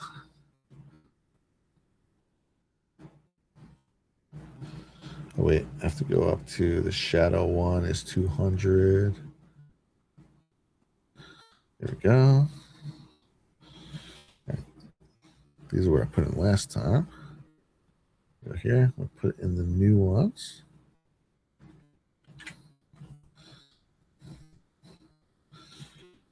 Now, it should pop out. It states that this was a quote plan. It states planning a hypothetical scenario of a cruise missile. It's funny too is I lead this part off. You know, this part of the documentary I do. This is when I first put Amalgam Virgo. If you guys watched the whole thing, you know, about an hour and a half, I come back to it. And so with this one, I led off with the Wikipedia, right? Wikipedia is one of those places you really have to check. And for the most part, most things that are written in Wikipedia, you can follow the links and you can find it. Yeah, that is the case. And sometimes it's written in a nice summary, right? So it's okay. It's fun. It's good to use. But for the most part, Wikipedia is one of those things where a lot of people are like, all right, I guess I got to go check this out. And someone's quoting Wikipedia. But I did that on purpose with this because I wanted to, one, I like the way they say it here, but also it's like, to give the idea of like, oh, well, you know, he's just taking that off Wikipedia. And then an hour later, I'm like, oh, and here's the PDF. And then I do an entire breakdown of the full like plan document. So I thought that was a cool, just a cool little psychological throwback back and forth. I'm sure it was like I put a little too much thought to that, Brad. But let's have fun. Okay, so what's this? Oh, this is the October 24th.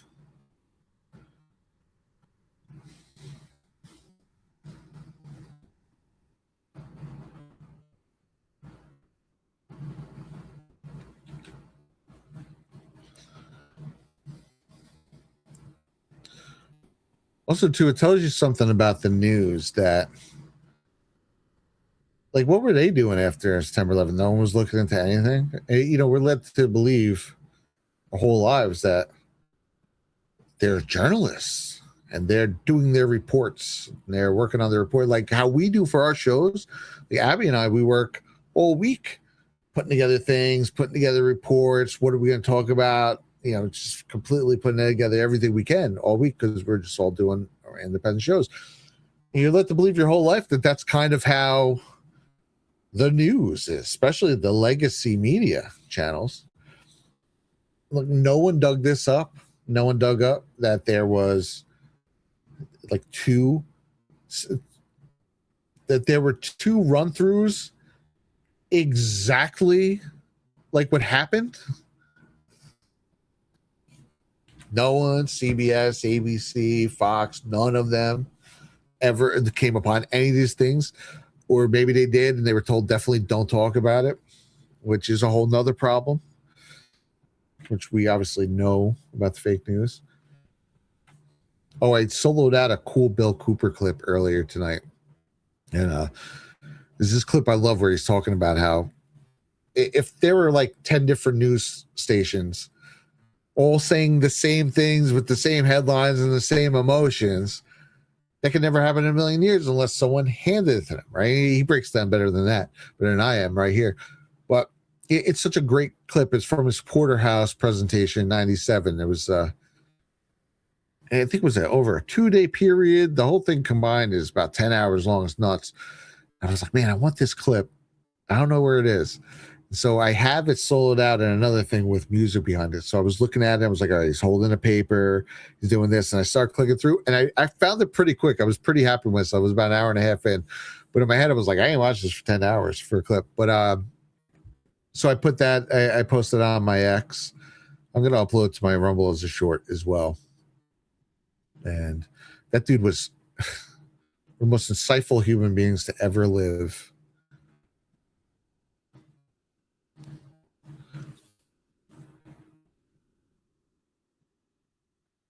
Let's see. I must have touched something.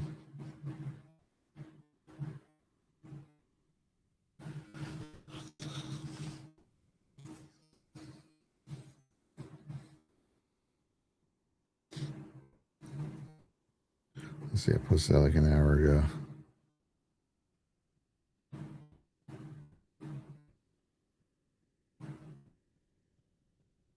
But it's funny, a thing with Whoopi Goldberg that I was testing the scheduling. I scheduled this like weeks ago, and it just popped up. That's cool.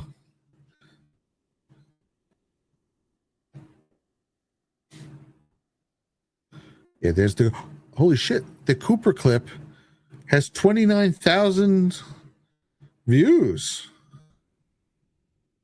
Well, that's wild. Did someone share this 2 hours ago?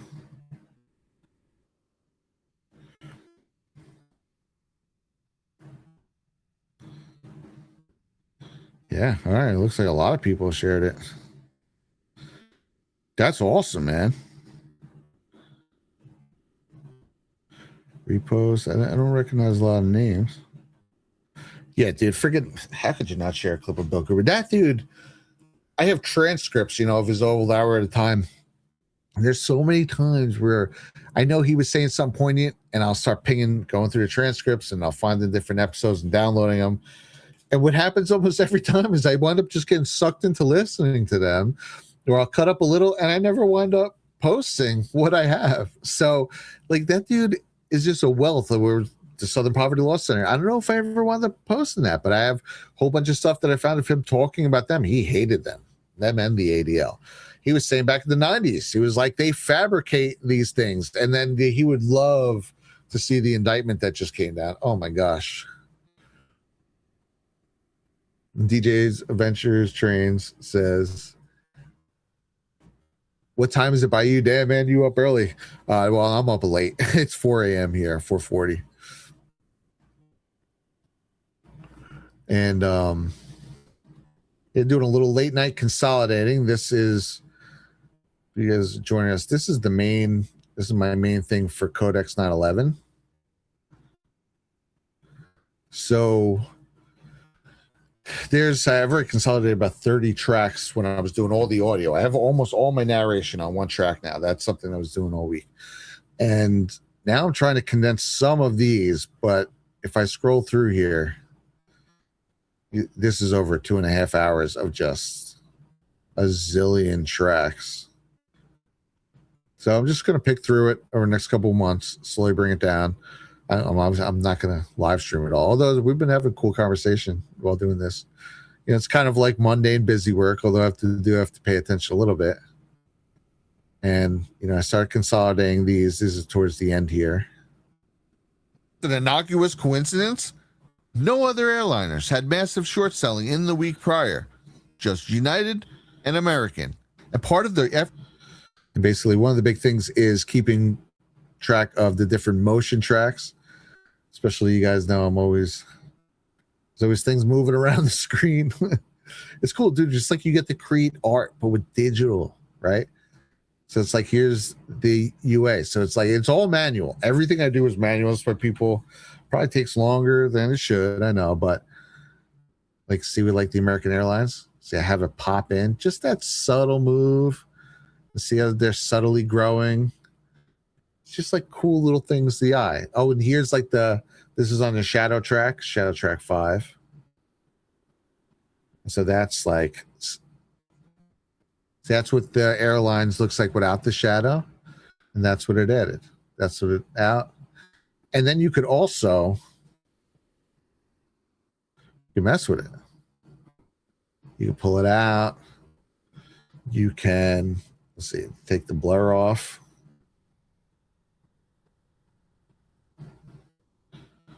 Now it's just like that. Mimic it. You can work with this and make things look pretty 3D. Now let me desperately Control Z my way back to normal before I get too far away from it. There we go. Yeah, so that's a cool, simple feature on the motion tracks that I really love about this. And yes, I've just been trying to consolidate these while keeping those together. As you can see, there are a zillion. It's like anytime you see something like shifting over and all that stuff, that's all manually done. Now, this was a cool one. See where at the bottom I have the logistics civil augmentation program. So where is it? Here it is. So I have it all, the first letters of each one. So I have that, but then on a masking screen, I have just the C masked of that one. So if you come up here, I have just the A masked. And then so on and so forth, right? And so on this one, on this bottom one, I have the whole thing. Is this the whole thing? Let's see. No, that's LOG.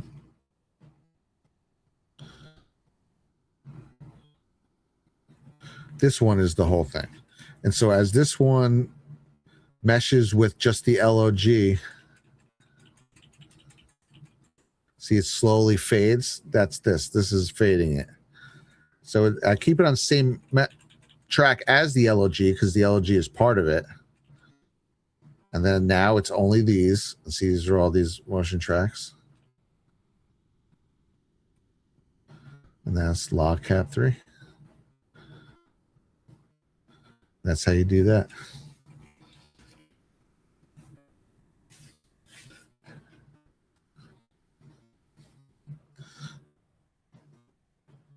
Restore rocky oil, yeah. Yeah, the Halliburton angle, man, that's another one I got from the Q drops. It's funny, sometimes I'll get in my head and I was like, you know, if I got too far with things, you know, not that I would ever hold myself back, but you know, sometimes you find yourself down the rabbit hole, and I'm going to be pretty open about things I find, and it's like, this is crazy shit, right? And and you wonder, like, you know, am I messing it up, right? Because it's like we're representing a movement, and these guys are doing serious things, and there's no room for us to give them a bad name or do anything that comes across like messed up, right? So I get in my head sometimes about that sort of stuff.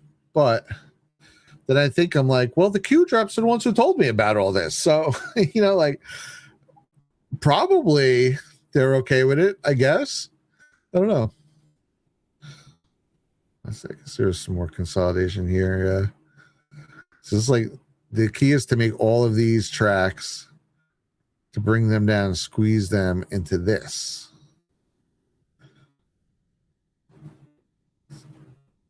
That's going to get a little nuts. That's why I was like, let me go to the beginning and just start from there.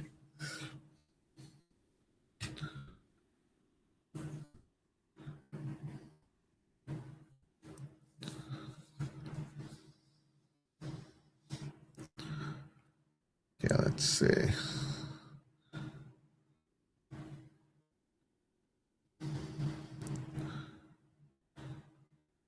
D Doubt said that would be a cool stream, weekly Brad and Abby, all your digs replayed. That's a good idea, actually.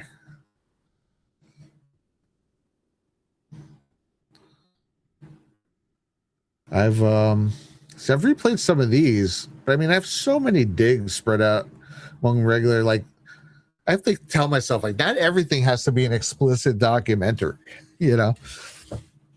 Because I have to be replayed, because I have so many things where I have digs all throughout my regular videos too, and they're not necessarily presented in documentary form, but they're there. And they get in the weeds on a lot of these things. So I'm like, why don't I just start presenting some of those things?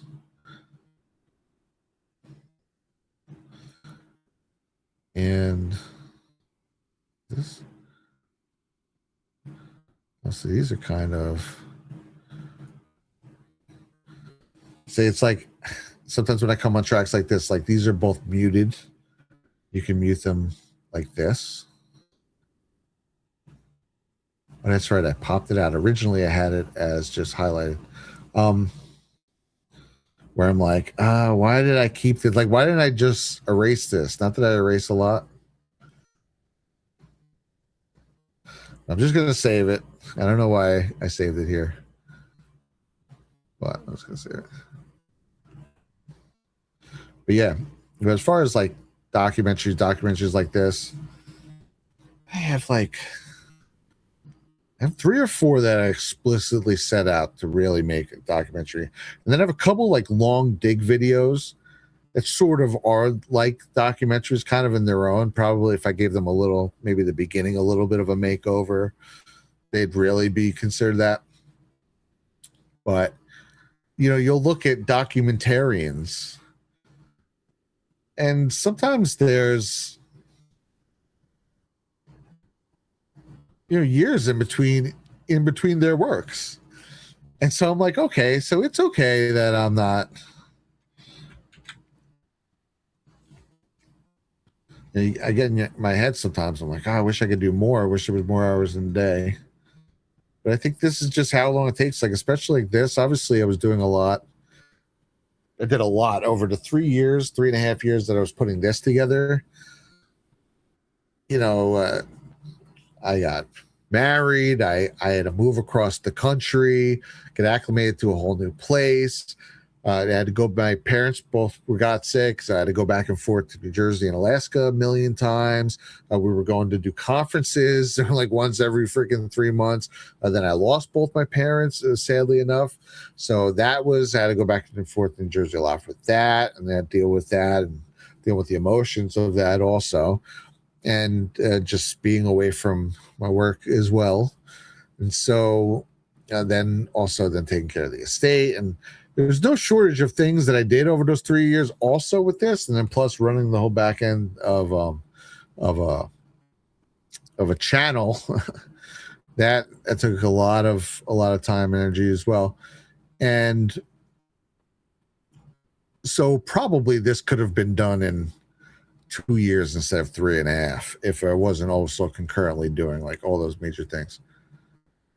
But nevertheless, man, they do take a while putting together something like this. They do take an endless amount of time.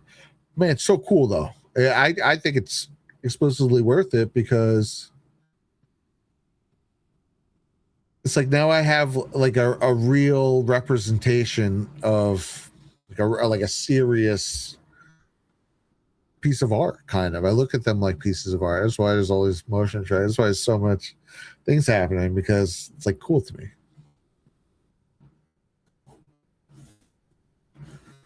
You get to dig it, and then you get to bake it. Warrior Mima, you're awesome. Says Brad's videos should be in every classroom. Maybe the ones I'm not swearing in. Maybe, but I really appreciate that. I have a lot of stress. I stress a lot over trying to get things factually accurate. So that the fact that you would say something would be worthy of a classroom means that I must be striving, at least on some level, to that goal, which means a lot to me. This one was on a shadow track.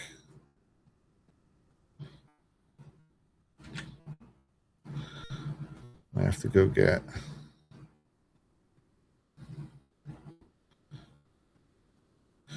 the motion tracks. Oh.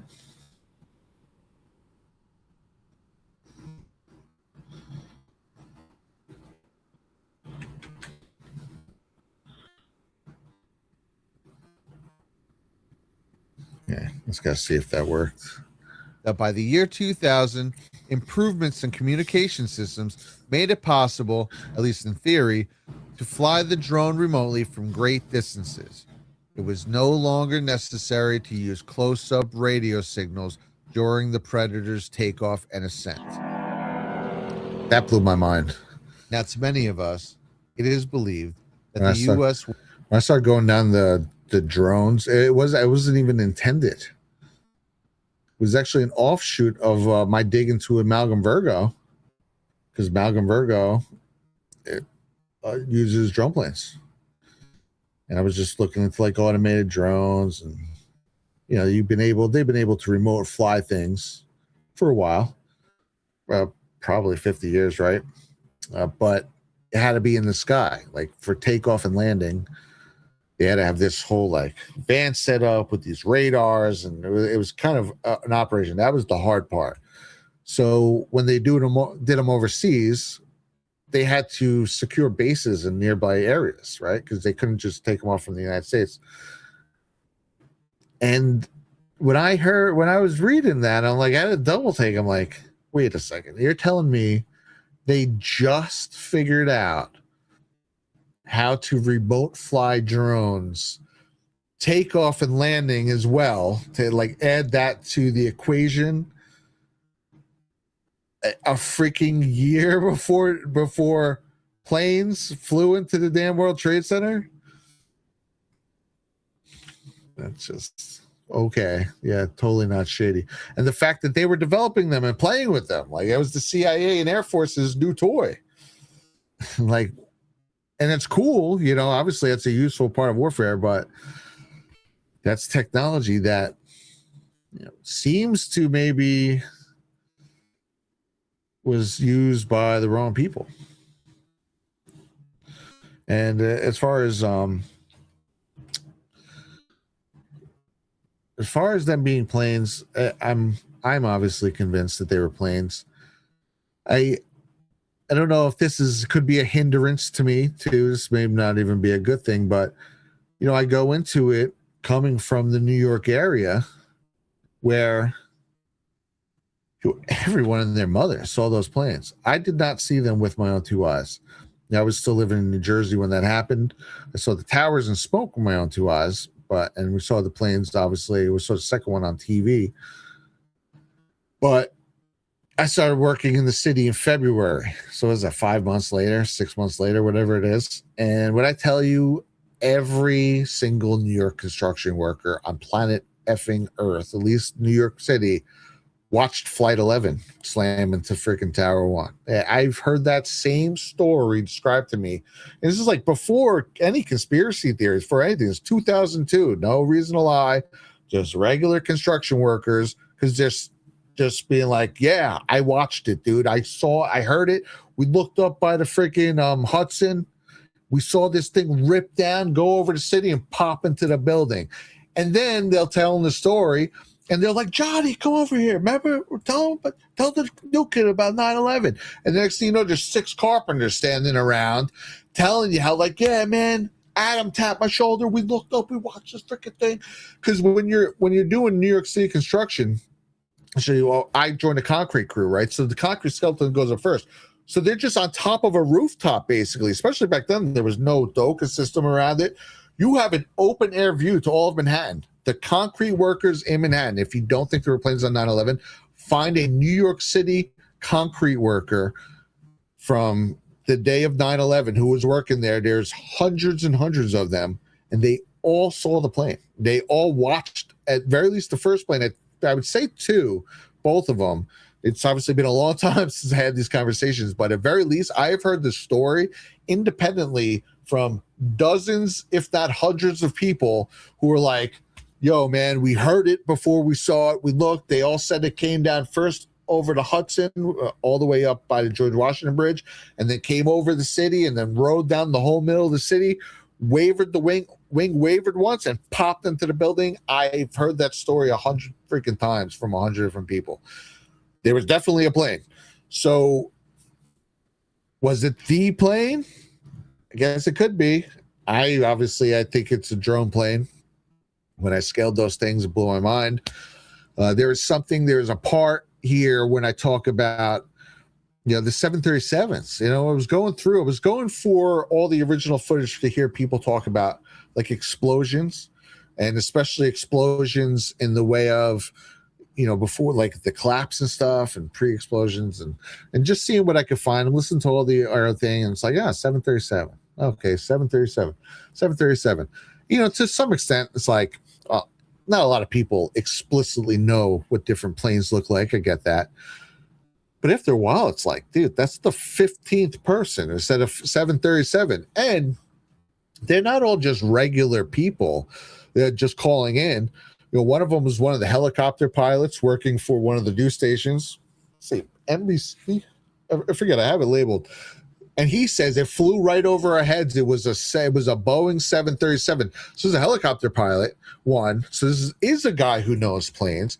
Also, he's right there. It's not like he's, you know, a lot of these people are watching it from the street. There's a guy who says it flew right over our helicopter. So he got a up close view at flight 175, and he's a pilot who knows planes, and he says it's a Boeing 737. So anyway, by the time I'm done collecting it, I don't know, I must have 57 people, and 52 of them are saying it's either a 737 or specifically an Airbus A320, which is another one that's the exact same size range as the 737s. So that's another thing too. People are calling up and giving the specific things. They're not saying like, hey, I think there's 737. They're like, that's an Airbus A320. I'm telling you, like several people said it was that. One person says the Boston to Washington shuttle, which is a 737. That's just the name of it. Another person says it looks like an M something, I forget. Another one I looked up. So they're all of these eyewitnesses, they're all putting it in a plane size that's smaller than the 767. So to me, that's the lead. What I caught a lot after this is a lot of people saying that, well, how do they know? Not a lot of people know the difference between a 767 and a 737. Which again, I do get, right? I do understand that. And like I said, there are probably a dozen of those witnesses are explicitly forward about the fact that they do know about the planes. They say, I know planes. That was either a 737 or an Airbus. That was either this or that. That was an Airbus. I know planes. I'm the friggin' helicopter plane. That was a Boeing 737. So yeah, there is that. But again, I get it. I agree. Them saying that, that's just the lead. That just tells you, whoa, this might be something. And that's why I scaled it, you know, as a detailer, as a surveyor / layout engineer / detailer. I got out my freaking detailing scales and I said, okay, well, let's find out. Okay. So that's just the lead. I understand the gripe on that. What people understand is the reason why I'm so confident that at very least they are smaller planes than what were purported to be hijacked is because I freaking scaled them out and they scale smaller. So that's the part that convinced me, is scaling them. The other part, again, if you're a detective, you're getting leads. 50 of the 57 people I just talked to said it was a shorter guy, not a taller guy. 3 of them said it was taller. 1 of them said it was twice as tall as they're purporting. But all these people are saying shorter. That's the lead. Now we also have to look at short people. Holy shit. When we scale this guy on all the video surveillance, he's scaling to 5'6", not 5'10". So that's what happened. So I tried to scale out as much. I had the things. I don't have the scales when I don't know. It's actually nice to be at a time in my life where I don't know where those are. There's a time where, oh my gosh, I would definitely know where my scales are at all times. I like not having to do that anymore. But yeah, so that's why I made the scale. And then I physically held the scale up to my thing every time I made one. Sometimes you shift them, they can go off a little. Make sure they're the same size of the thing. I have the structurals from building 1 and 2. And I believe it's 202 feet. I made that the main thing that I built the scale out of, 202. And then I started scaling accordingly for the different feet. And son of a bitch, they all scale to the size of a small Airbus or a 737 or a large 737. All of them. So anyway, that's what convinced me. Not the fact that so many people said it, but I kept that in because that is damn compelling that everyone says that. So,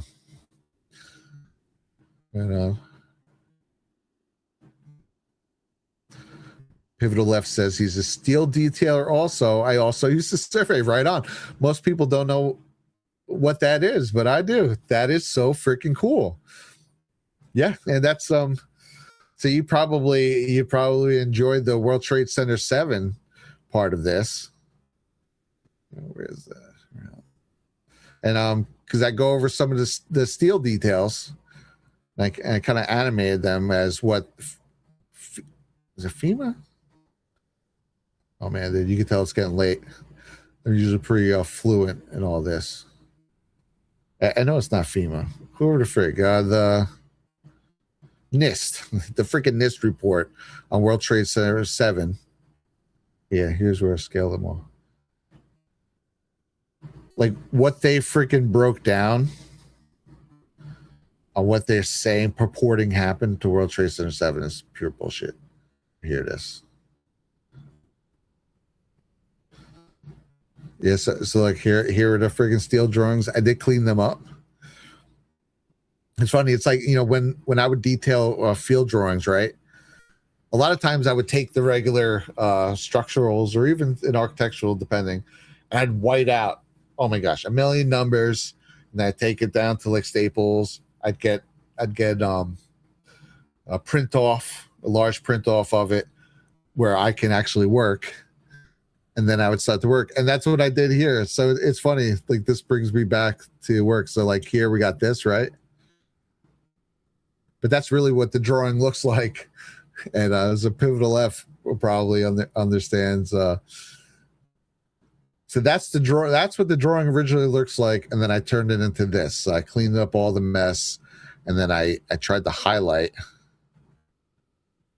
So like these are all like manual. Like I drew all this. That's why another reason why people are like, why'd that take so long? Like, well, it's a lot of work, but it's freaking fun as hell, man. Just like to get to work with this stuff is so freaking cool. I wish I had like this sort of stuff when I was working. I suppose AutoCAD, right, can do a lot of stuff, but I didn't have. We were always in the field offices, so there wasn't always too much access to AutoCAD and stuff. Yeah, something in my eye. Oh, Cube says he works for United. Wow, man, dude, I can only imagine the buzz around United after this. Although they made it back. Worry Mima says, I'd like to see someone dig on the passengers of those planes. Are they really dead? Were those planes directed, not flown? I don't doubt the people were killed in just towers. Just question the method. Yeah. That is a question. I'd say that's the most asked question I ever got. I don't have an answer for it. That's why I put it in here. That's why I didn't speculate. I have heard people say that they were gassed in a hangar. But again, that's just kind of like someone saying it. I believe that's that Michael Aquino. That's like that Satanist guy, but he was a military general. That's what he says. He's actually heard that. I don't think that's a theory, but it's one of those things where, man, I wish it was in writing somewhere. Obviously, those certain things are never going to make it in writing. So that's why it's frustrating, and some things are just going to get buried with the people who committed them. And yeah, I guess it's super frustrating, but it is what it is. I tried to get as much that I could find here that's kind of like undeniable in writing. But those passengers, man, I imagine they killed them. I don't know any scenario where they let them live. I'm pretty sure if you follow Northwood's plan, it just essentially lays it all out. It talks about landing those planes and swapping out the passengers. The fact that a lot of them made phone calls, I think they made phone calls with basically would have gone to their head. Or more, I don't know. I've heard a lot of cool theories. Well, not cool because obviously what happened is horrendous, but I've heard a lot of compelling theories on how they might have done it. One that tracked with me is that, you know, to convince people that you have to do this for your country. You know, some crazy stuff has gone down. They flew planes into the World Trade Center, and you know, we need to raise awareness, or you have to be part of it. We're gonna trick the terrorists, and we want you to call and say that your plane's been hijacked. You know, something like that. I could see that happening. There may be some of them, but most of them, I mean, but obviously cynical me assumes that they just put a gun to their head and be like, yo, you better make this phone call, make it good, or else you're gonna be dead. And then I doubt they let those people go. It's really sad. I mean, either way, they die. Like, either that was really the planes and they smacked them into buildings, just horrendous in the first place, or they landed those planes and did something with them, which is obviously what I'm pretty convinced of. But, you know, a lot of that part is up for speculation, of course, definitely.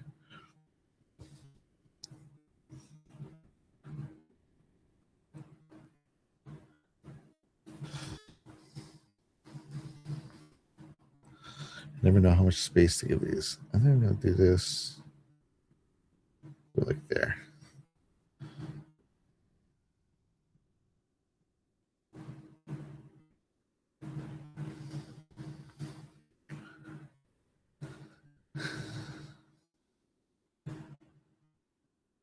Mid-90s Airbus bragged, and it was published, that the pilot can program the flight and touch nothing. Plane will take off, talk to control throughout the flight, and land destination. Damn, dude. They fly to like beacons, right? A lot of them. That's another thing too. If I wonder if, along with explosives, if beacons were not planted in the towers.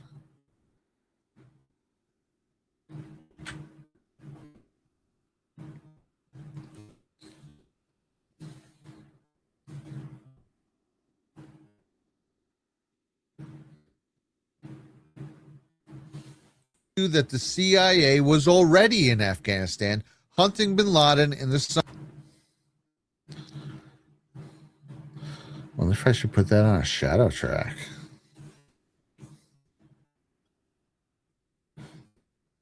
CIA was already in Afghanistan.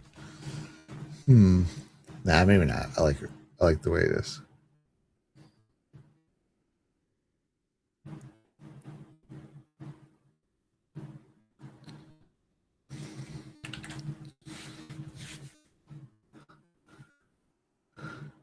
Yeah, this is a good point too by Fohammer, saying it looks like many of the passengers were placed ahead of time from what I've seen, maybe marked for other reasons or needed the fake cover speculation. Dude, I don't discount that a lot of them could be crisis actors. And I know that that's viewed as very insensitive, so I try to not say that out loud too much. But at the end of the day, we don't know who these people are. You don't know where they say, oh, well, you know, what about their family? Why family could be crisis actors? Who the frig? We don't know any of these people from a hole in the wall. They're just a dude that showed up on the news with a phone call or something. But I don't know. Some of them I think were real.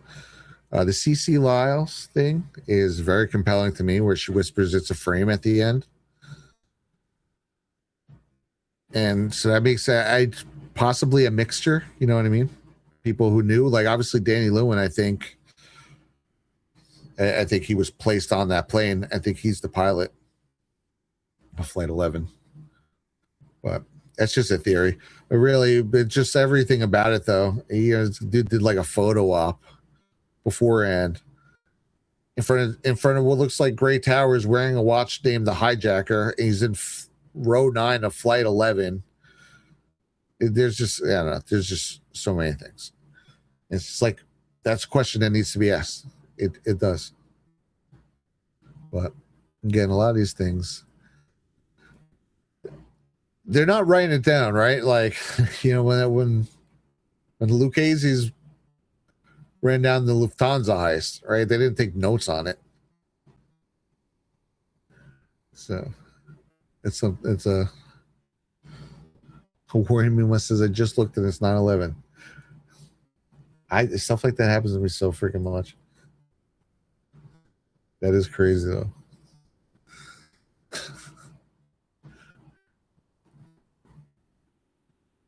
He was saying VORs or beacons are used to navigate. You could fly to one, but you would never hit it.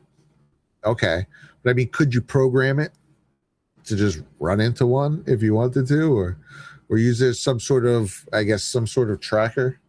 I just wonder if in one way or another that was used. I haven't seen anything to explicitly say it was or wasn't. You know, that's just me taking a guess. See, that's what I explicitly tried to leave out of Codex 9/11. Any of my guesses. Now, obviously, I have pretty definitive stances that I do take, but those are mostly the ones that I can back up with as much info as I can find in the world. Lord knows I searched far and wide for as much that I could find that exists. Okay, so I think the next chunk. Yeah, so it looks like I gotta take those down before anything. What is this? The page flip sound effect.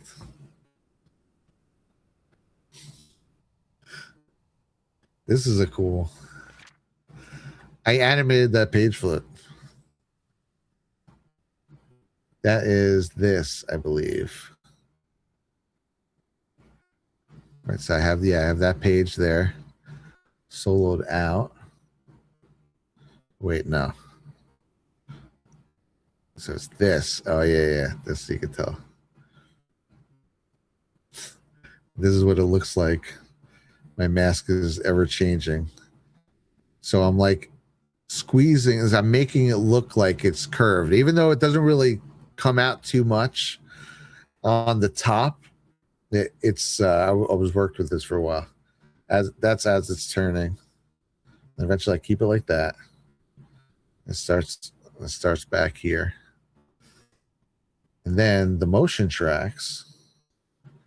These are the 3D motion tracks here.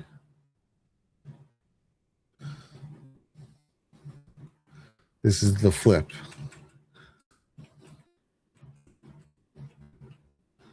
They kind of just did it quick, and then at the end, boom.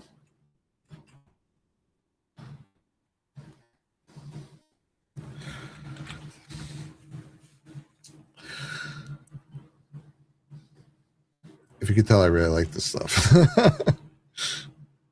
It's fun. You gotta admit, it's kind of fun to talk about a little bit. Worrying Mima says I need more coffee. A little bit.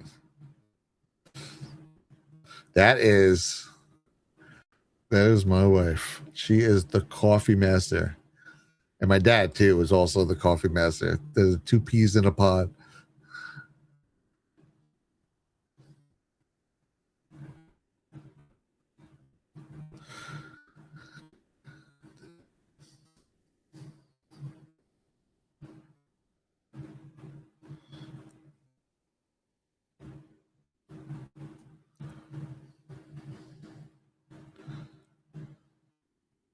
Okay, let me save this for uno momento. That's Chinese for 1 second. No. Maybe we could talk about our good friend Rumble Wallet for a second. Because we hear a lot about crypto, but here's the part most people miss. Crypto was created so you can actually own and control your own money. After the 2008 financial crisis, Bitcoin was designed as an alternative to banks. So instead of a bank holding your money, delaying transfers, or limiting access, you're in control. And if you ever had to wait for a transfer to clear, you felt that problem. Now, fast forward to today, everyone's heard of crypto. Getting started still feels complicated, and that's exactly why I use Rumble Wallet. It takes all that complexity and makes it simple. Choose what you want: Bitcoin, dollar-backed stable coins, or even digital gold backed by real gold. No complicated setup. Connects you with MoonPay, so you can use your credit card, debit card, and bank, be up and running in minutes. Once you're set up, you can even support your favorite Rumble creators, just like me, directly. It is a cool feature, that tip feature. So do this now. Scan the QR code or click the link in the description and download Rumble Wallet. From there, you can set up your wallet, tap buy, and you're in the game. In just a few minutes, you can go from hearing about crypto to actually owning some. Yeah, the Rumble Wallet system is pretty cool.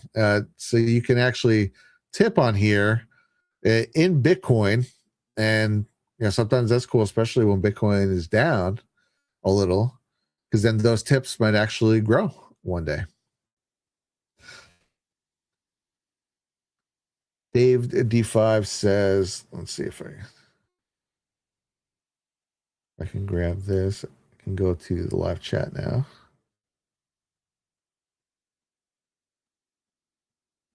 It says, you ever see Osama bin Laden on the FBI computer in Silence of the Lambs? No, that's a freaking Easter egg.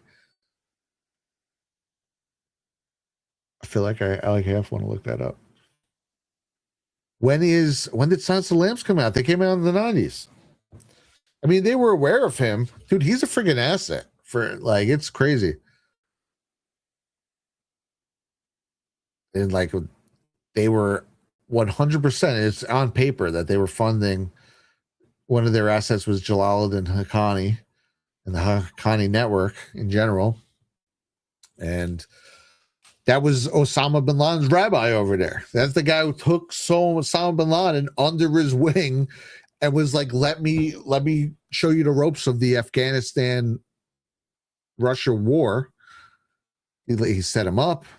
They talked to him. He ran his camp under him. And then when Osama bin Laden, after that, started making the transition from his original group to Al-Qaeda, the base, the Haqqani network let him use the lands to do it. So it was like, and that's the guy.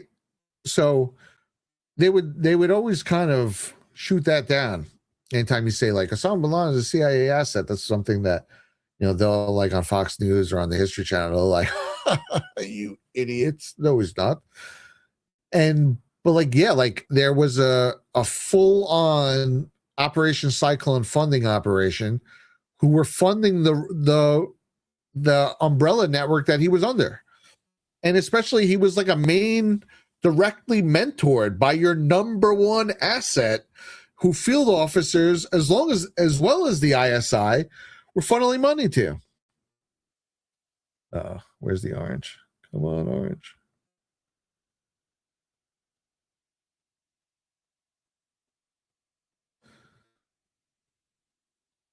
Oh, crap. Okay. Control Z. Oh, it was all the way back there. Okay. As long as I can remember the quadrant. That's what it looks like. Okay.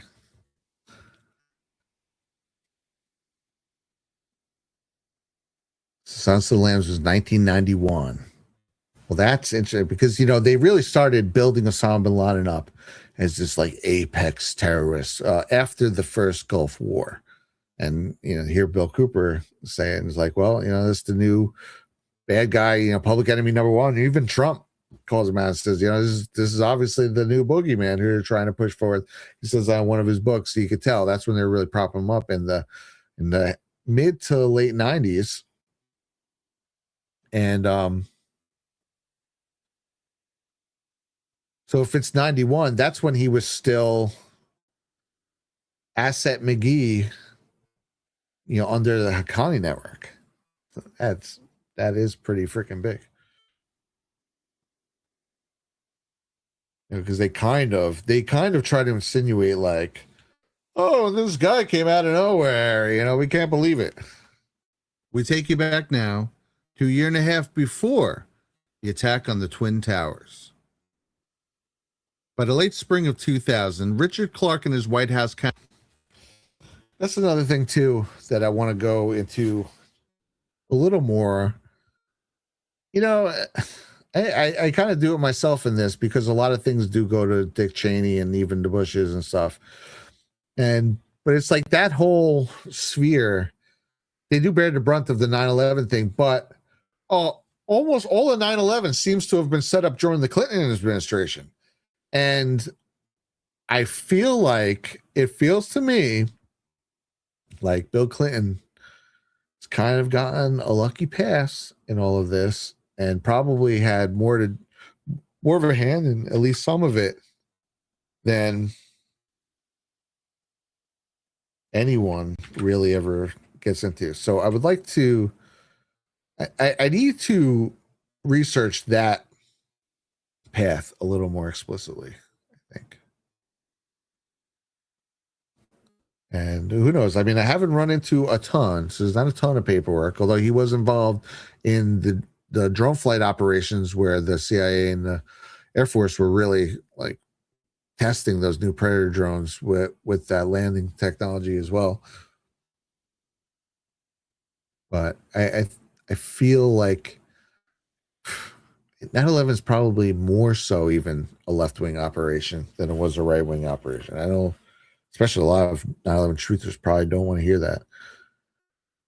But when you get into it, like who are some of the key players? That's another thing too. Is I need to put Comey into this. Comey was at SDNY, is one of the main people who investigate. He was I go into how Mueller was the FBI investigation that effing led nowhere and just pushed forth this clearly fake narrative. But James Comey was the local New York half of the freaking investigation that went nowhere and just freaking was like, yeah, it was those darn terrorists, wink. We better go start a freaking high-end money laundering scam over in the Middle East. Which is, yet another reason why I do get a little insulted when people start comparing what President Trump is doing in Iran right now to anything that went down in the wake of September 11th attacks. Like, that is, I don't know, I actually get mad about it. I get kind of mad about it, but it's okay. I need to control my anger. Okay. Should I dare to take these down at the same time? So we're in 67 and 63. 67 and 63. I'm going to do it. Cube says Rumble Wallet bypasses the main feature of crypto, person to person. It's unstoppable. It's not linked to the banking system.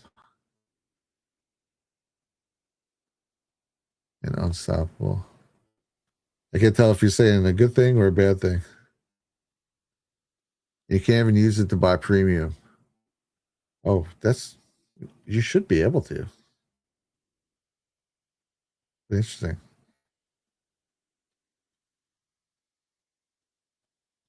Well, I've been liking it. I've been definitely enjoying me some Rumble Wallet, but for sure. Oh, there it is. Oh my gosh. So I don't think the other one came down. It didn't. All right, that's okay. Probably good. I do these one at a time.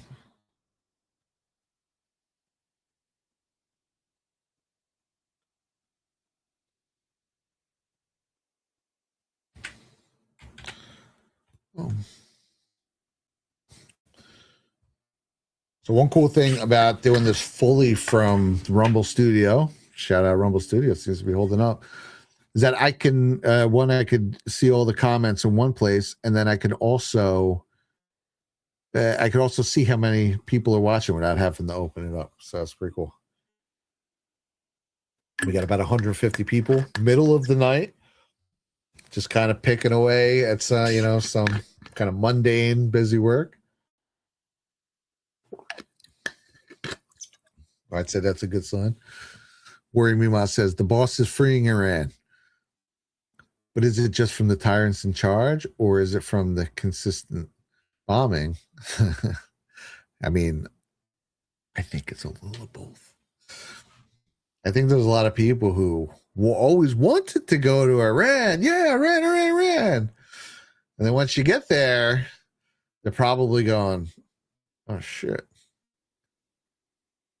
But I think there's also was a thing to, they pretty much, I'm fairly certain they've always known this was in the cards. Like I said, Trump was pretty forthright. He has a few, especially a few early campaign rallies. I guess I wouldn't say early, within a couple months of the election. He straight up says, I'm going to decapitate the Ayatollah Khomeini's terror network.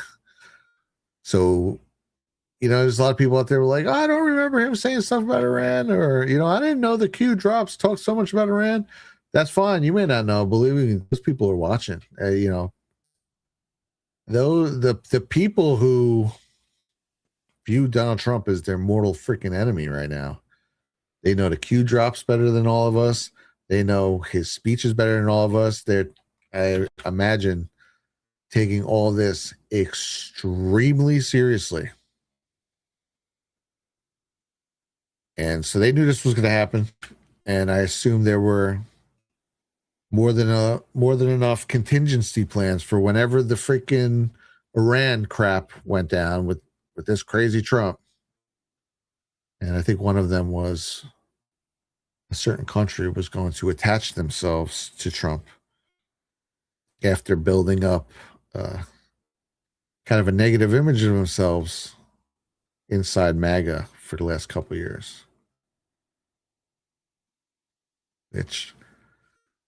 And some people say, no, I don't know about that. Well,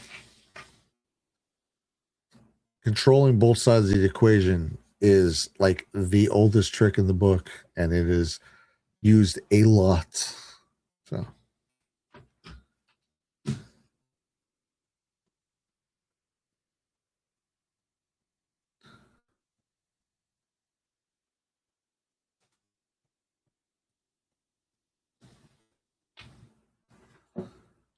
Farmer says, make Iran great again. Future proofs past.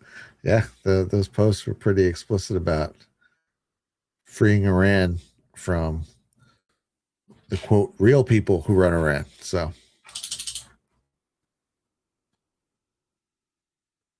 yes, I didn't see what kind of.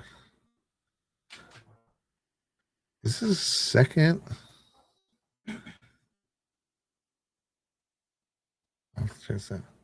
Oh, that's nothing. Okay. Some of these tracks are just it's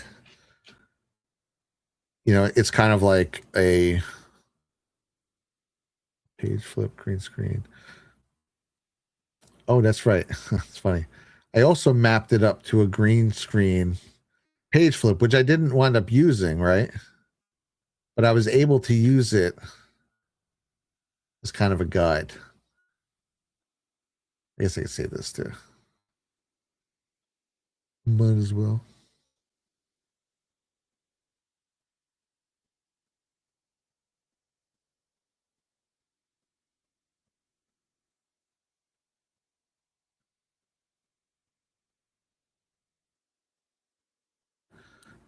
Vive Hyperactive says, heard it first on this channel, the coronavirus. 2019 coronavirus. I was well informed thanks to where we're going to wall.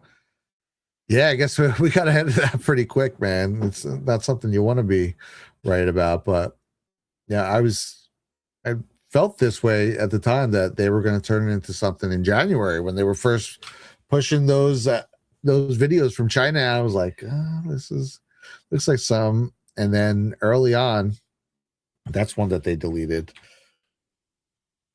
Like March, April, it was like really early on. Did a breakdown about Event 201 and Bill Gates and all of that, and that was just the craziest thing to me, dude. I was researching Event 201. I was like, how is this is so emboldened and so crazy? And then you read something like that and you're like, well, okay, that's it. And obviously everyone's going to know now that this is just a show. And you try to tell people about it. Obviously we're all down. But then you try to tell like a normie about Event 201. They're like, oh yeah, that's crazy. Like, no, dude, what the F? They planned it. Like, well, I don't know. They hold those events from time to time. Like, no, bro, you don't understand. They explicitly wargamed with every health official across the globe a coronavirus pandemic exercise 3 months before the coronavirus. That's not like, they just do that shit. Like, no. No, that, my friend, is crazy. That means they practiced this. They practiced it. That was their dry run. And then they fucking did it. Oh, this is how I did the book effect. I took this and then I use a chroma key on this. And the chroma key, I took out the color white. So, and then raised the low threshold. Let's see if we make it different. You could blur it. Is that not? Oh, this is what's okay. That's the thing that's underneath. Yeah. You should bring the high threshold up here, about low threshold there. And voila, you have those words onto this blank page.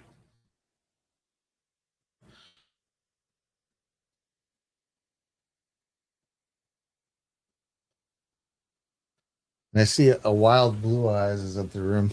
Ab, you want me to turn off the light? I know, not yet. I also want to say what you were talking about with Event 201. Yeah. In one of the videos that Trump posted when he went on his garage thing, Yes. one of those videos literally has a guy saying, they rehearsed it. So, yeah. Dude, they freaking know. It was awesome. I love it. What a time to be alive. Amazing. It's amazing. Okay, here we are. This is track 63.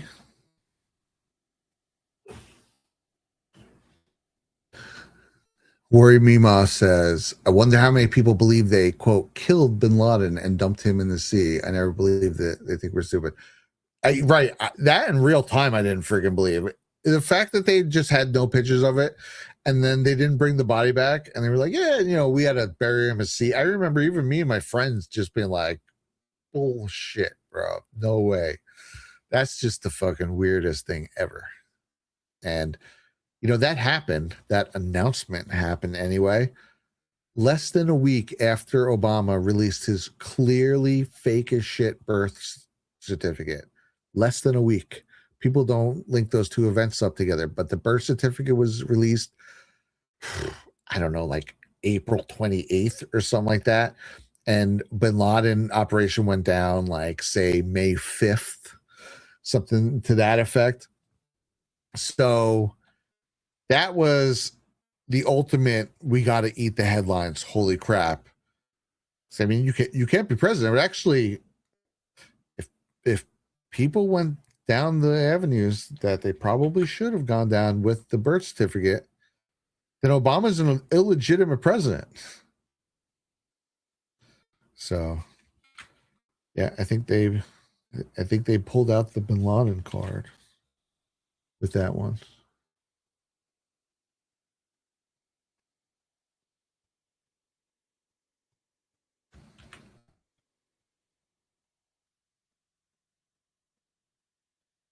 Half before the attack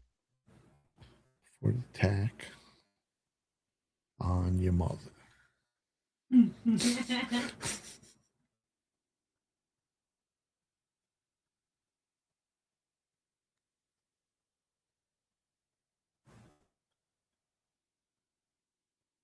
What's the 3D track? Yeah.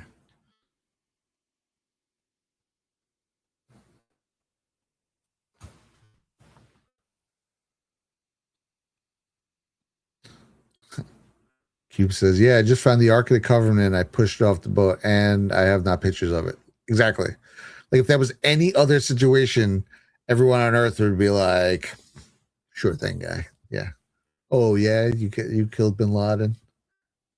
But That's just how it goes. They say it, and then every news channel says it, and then they bring on the guy who did it.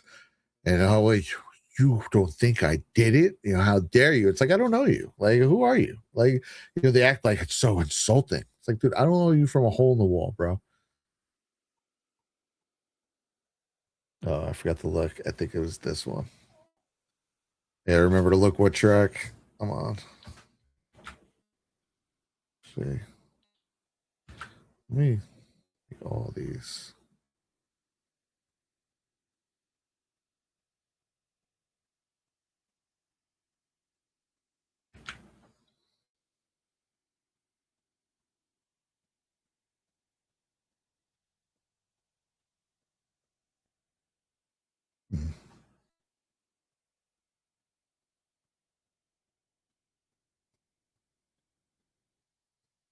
I think I just definitely just doubled that up, but it doesn't seem to have mattered. Make sure these work.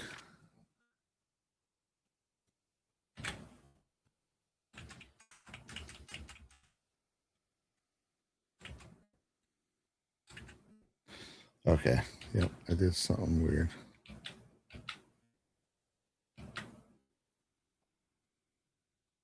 Okay. Now they work good. Okay, now this is off.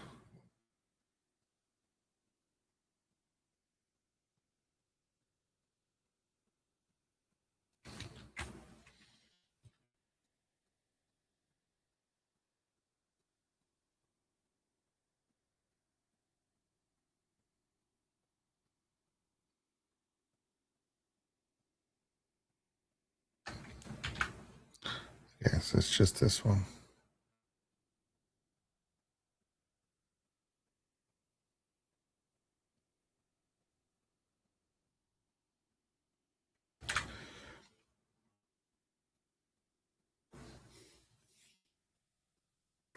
Maybe we can convert Obama's library into his prison. It really looks like one. Yeah, it really does. Yeah. It's amazing. I think it does. It looks like in Lower Manhattan, it's like this windowless building. Anyone who's done a job down there, I'm sure, stared at it in the same way I have, where it's like, what is this place? And then I think I found out years later that it's a prison. It's either an FBI building or a prison. I think it might be a prison. All right, this is page 35. Yeah, Barack Obama, you know, that guy's got a lot of problems coming up. What they did, you know, we're kind of desensitized to it because we've been like Spygate, Spygate, Spygate, Spygate, Pfizergate, Spygate, Pfizergate for freaking 10 years at this point. So it's just like, yeah, that's just something that happened. It feels almost, I don't know, mundane at this point, but it's really not. Like that dude, that's an act of war against an incoming president. Like that guy committed a freaking high treason. You better hope that that they just go for jail time. I kind of feel like that is what Trump's going to do. I think he's just going to go for jail time. I know a lot of people are probably like, what? Yeah, I think it's all handled with care situation at this point. You know, we have a population too that's, you don't know how people are going to react. That's going to be insane. As far as like the protest, when Obama's arrested, even some of the other guys who are almost as big as Obama, there's going to be protests in the street. I've heard some people say like, well, you know, what about when that happens? They kind of shot themselves in the foot with that because they've already protested every other weekend in the last 10 years. Like, no one cares anymore. When they protest, like, no one, it doesn't get the attention in the beginning. It did in the beginning when it was like Antifa and they were squaring off against the Proud Boys. And then you'd get some hot video of them fighting in the streets. You know, now it's just like, whatever, fucking yawn. Who cares? go yell, go screaming your bullhorns. You do it every fucking week. So they've kind of defanged that. So what are you going to do? If Obama is arrested, okay, you're just going to do the same thing you do every effing weekend? Big deal. Go do it.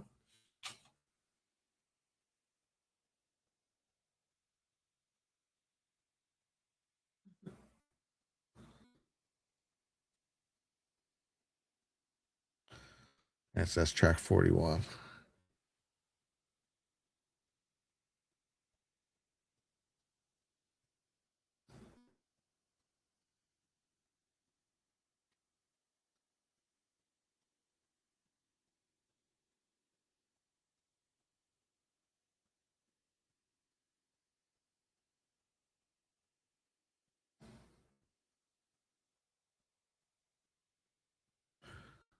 Well, thanks, Cubes. Cube says, I like your work.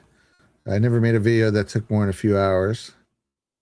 Yeah, sometimes those wind up being the best, you know, and you can do a lot of damage and put a lot of work in a few hours. But yeah, no, this is I absolutely love doing this. And you know, I get to express my artistic side along with my digging side and my desire to help in any way what's going on. So it's pretty cool. I still get to exercise that part of me because I've always been artistic in heart, I guess, just being a musician, right? Or even video editing. I used to like video editing. I got into it because of editing for my band videos. So now I get to do this. And this starts off with a song from my band.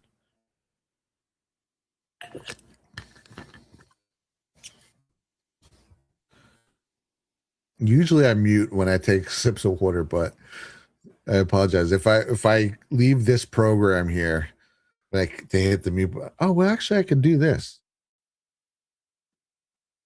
That's what I'll do. What if it really doesn't? Yeah. Yeah, I always do that when we're live because it's like I don't know how explicitly people can hear it, but no one wants to hear someone like gulp into the fucking mic. You know what I mean? I try to be aware of that.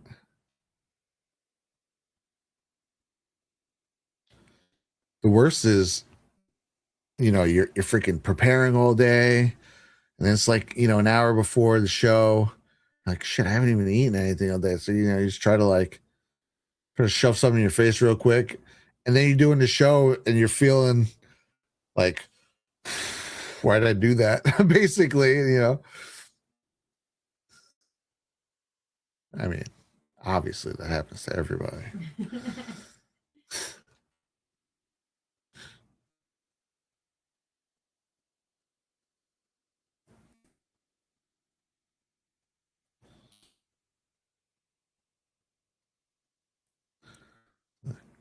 Clean up some of these. Believe it or not, I know we're only like probably still, yeah, like the 10-minute mark. We've gotten a lot done so far. It's been 3 hours. I guess I'd probably get a little more if I wasn't live. Sometimes I could really just get in the zone, you know. But it is pretty fun. I don't know. Should I do this from time to time? Obviously, don't want to do this all the time because again, sometimes it's nice to just zone out where you do, especially when you're doing work like this. But this is actually I've really enjoyed this as well, hanging out and kind of just shooting the shit and very casual, fly casual.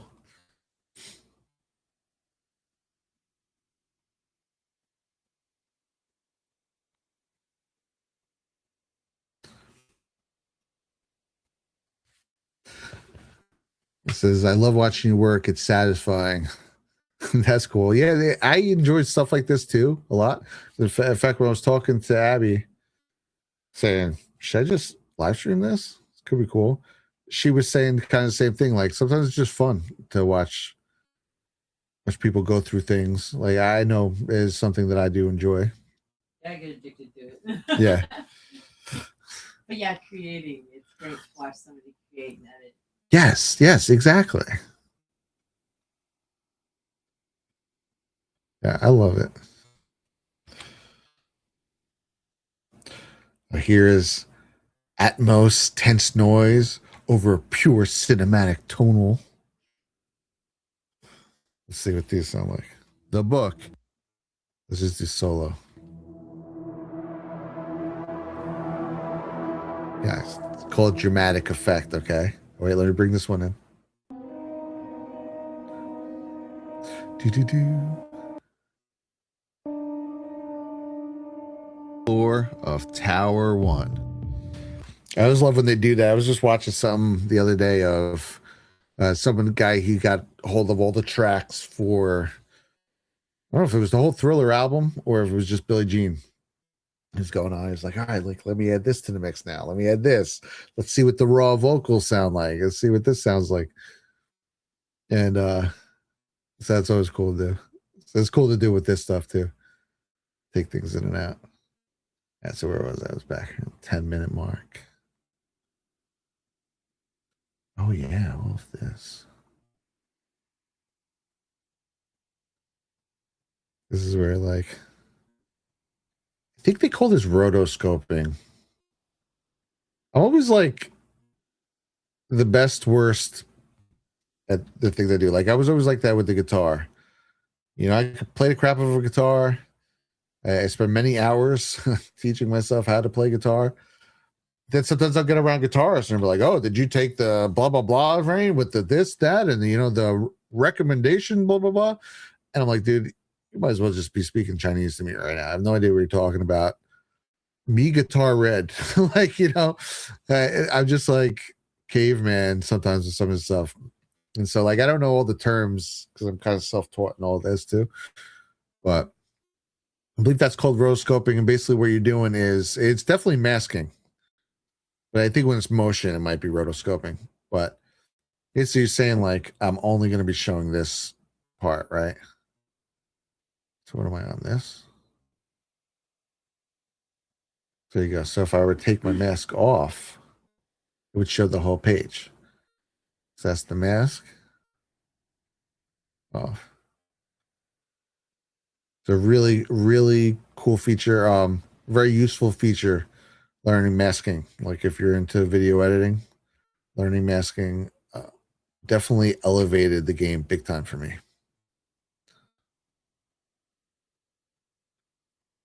I was also wondering if I could do this. I can just copy that, come down here. I could do this for a lot of them. Make a copy.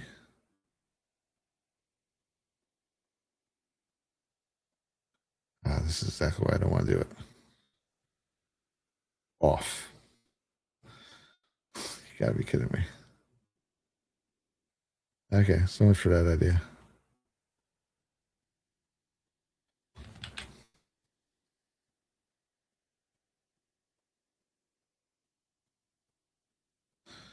And then this, yeah, this is just a regular track.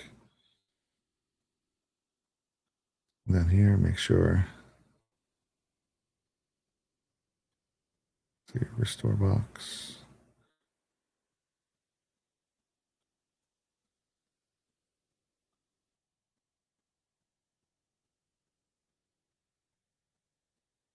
Here is Tom Brokaw.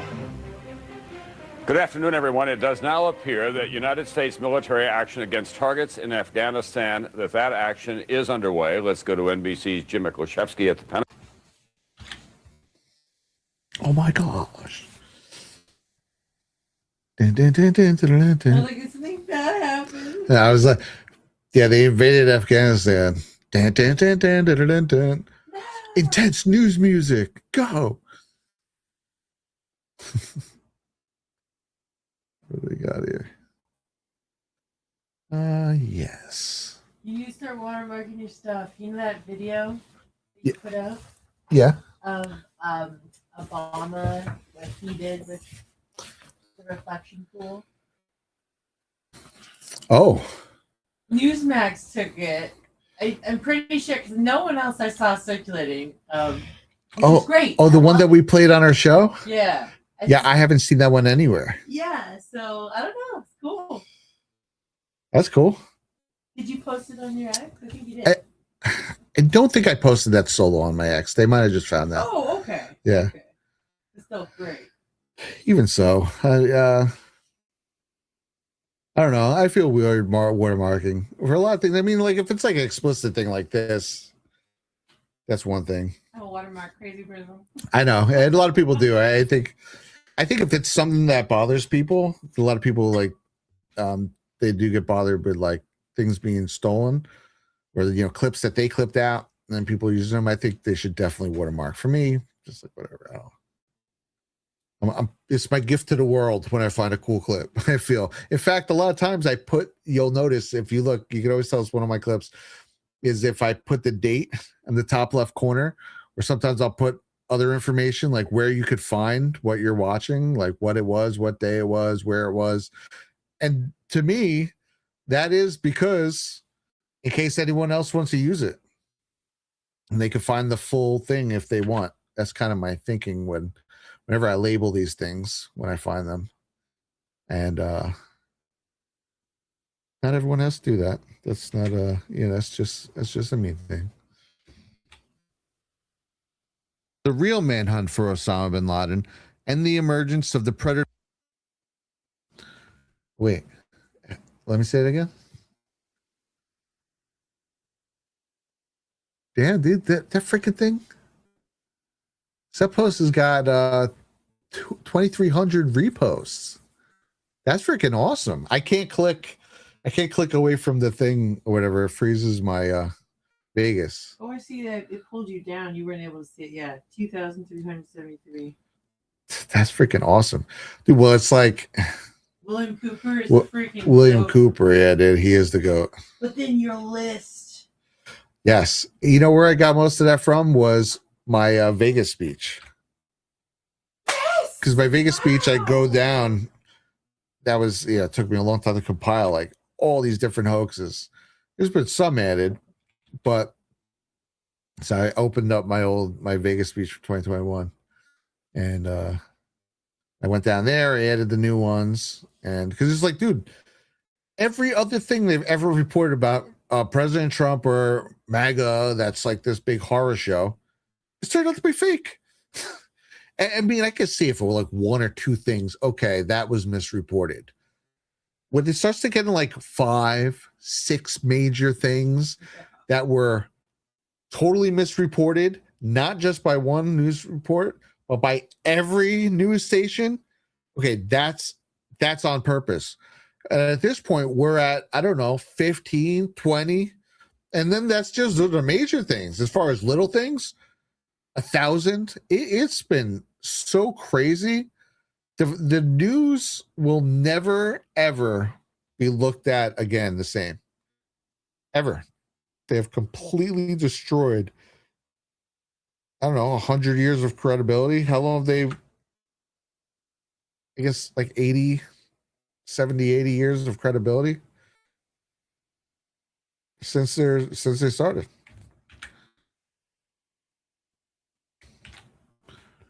CIA in chapter 29 of 2005's Ghost Wars. We take you back now to a year and a half before. This guy, the guy who wrote Ghost Wars, Steve Cole, he's a Washington Post former editor. I think he might have like TDS. I hate sometimes that stuff, but there's a lot of good information in this books. He did a lot of digging into Ghost Wars, is a lot of the build up to September 11th attacks. He also has a book on the Bin Ladens, and you have another one from, I don't remember now, but there's a lot of inside stuff in all that and all those things. A lot of helped me get a lot of by the late spring of of the picture. 2000.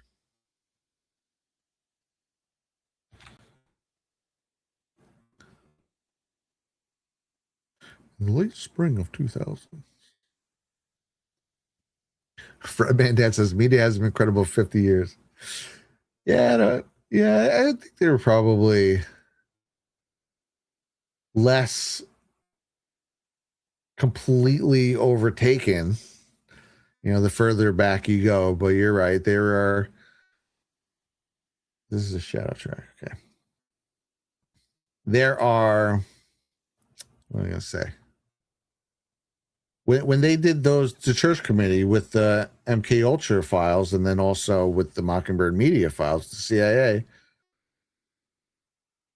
the ABC's talking about how they had the CIA right in the friggin', they had an office for them right in their news station. And then the CIA is admitting to having people in different news organizations.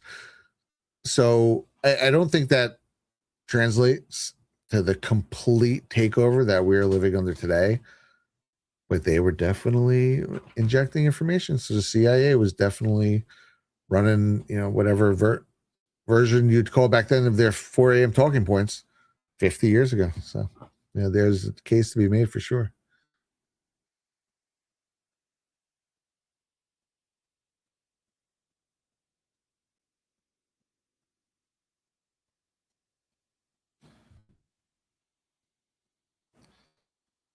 Shadow 1,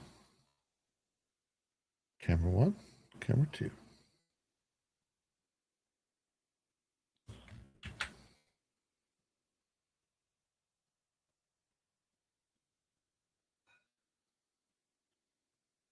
Interesting. Starts a hair off the track.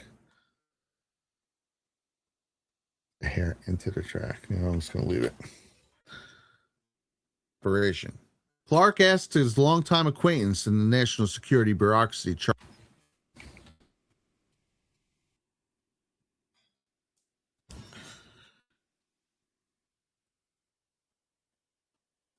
I guess Pulitzer's are propaganda awards. Just saying, yeah, probably.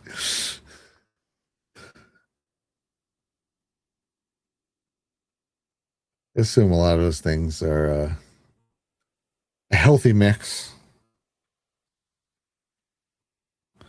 But yeah, they've taken over a lot of stuff.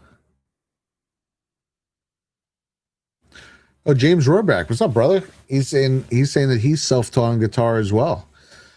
That's cool, man. I always felt like, when I was learning, in my head I was always like, man, I wish I could get lessons.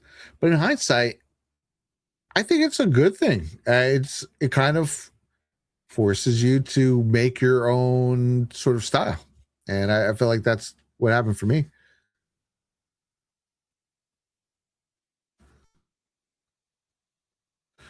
Hey, look at this flow state. Kenneth Robbins sent flow state for 200 joules. Oh, that's cool, man. I don't think I haven't seen that, dude. That's pretty cool. That's over on YouTube. Yeah, they have some stuff that I haven't dug into too much. I love it. Thanks, brother. It was cool. Like a whole thing just popped up in one of my chats. It's a flow state. What up?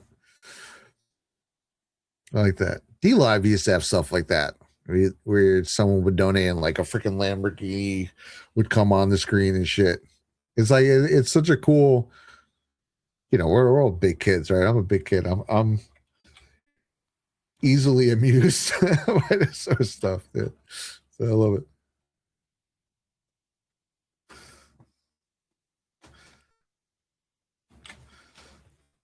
I think I'm keeping the illustrious blue eyes up.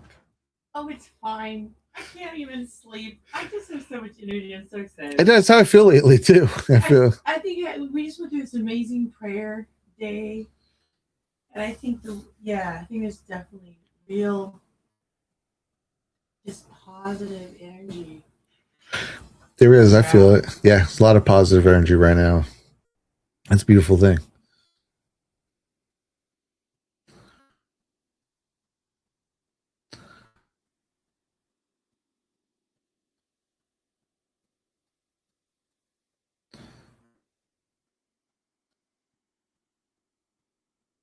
It's all about the orange line. Do you know about that when you're shifting a track? The orange line lines it up to where it was beforehand. Yes. Yeah. Dear God, praise God for the orange line. And there's been a couple times where I lost it. I'm like, where is it? I'm like, all right, I guess I have the old Control Z. Yes. Yes. Cube says the first song they learned, also self-taught on guitar. The first song they learned was Thin Lizzy, Cowboy Song. Great jam. You know, who does a good cover of that is Anthrax, but yeah, the original is phenomenal. Joe. I am just a cowboy, lonesome on the trail. I was trying to find a certain female. I don't know. I know the melody. I don't know if I know all the lyrics. That was a freaking amazing jam.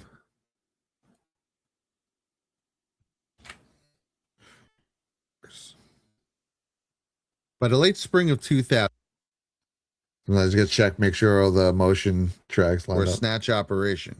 Clark asked his Yo, you gotta watch out for those snatch operations.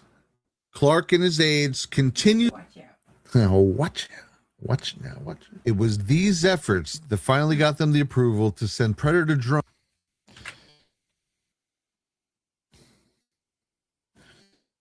Some shadow tracks.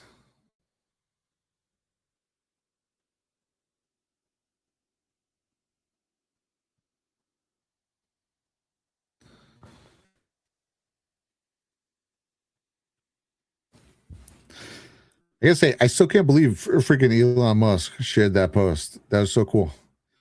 I know everybody, all the chats I've been in, everybody's geeking out about it. They saw it there. That's so yeah. cool, man. Yeah. So, well, yeah, of course, when I was on Really F Patriot Show with Joe, they were talking about it. Then, who else was saying it on the shows? Justin coming to say on the show.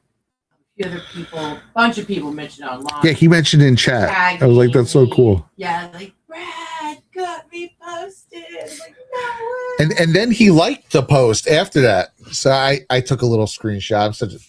I know, like I'm supposed to play it cool, but I took a little screen record that he liked one of my other posts. That's awesome.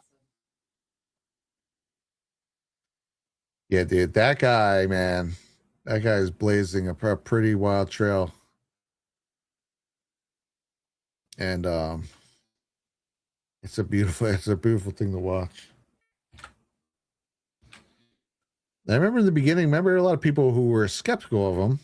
I guess, you know, as like a truther community, right? It's sort of the right thing to do, to be skeptical of everybody. I've thrown almost everyone in my head through the ringer. People I love to death. I have spent hours at times being like, are they a plant? Let me weigh out the possibilities versus non-possibilities that this person is a plant. Yeah, I've just done it with everyone. Everyone does it. And I don't know, man. Elon always just felt pure, even before he really burst on the scene too much. Like even just the early days, I remember he was making, interesting comments about things like, I remember it was like 2018-ish. He said something about the news, like who owns all the news. And they called him an anti-Semite. And he said something to the effect of like, well, you know who I was talking about. You know, I didn't say anything about their religion. I mean, so it's almost like you, the accuser, are the one saying it's the Jews, not me. And so it was like, I remember that was a pretty base statement. It was just kind of like, well, I didn't say that. What are you talking about? And he is just what he's done with X. It is stood the test of time. I know there's still people. Obviously, there's always going to be people who are like, oh, I haven't been reinstated, or I got busted for this. You know, nothing's perfect, and there's still people working there. For the most part, dude, everything that's happened here, like he gave a voice back. Between what they did at Truth Social and then with him buying X, we went from having no home to having two homes, which is a huge thing. This is how they did it to us, by taking over Facebook, by taking over Twitter, taking over Instagram, by taking over these places and just stomping out narratives they didn't like and propelling narratives they did like. So in a battle, this is a freaking insanely, amazingly, I don't know, effective tactic, I guess you'd say. And yeah, dude, freaking Elon did, and he says such base stuff. Dude's absolutely brilliant. I love listening to him talk, and it just you can just see like his mind working when this guy is breaking down something or is really searching for the correct answer. And I love to just see the inner workings of brilliant people. And I don't know why this is here. Right, this doesn't seem to do anything. Sometimes there's just random things that get left off.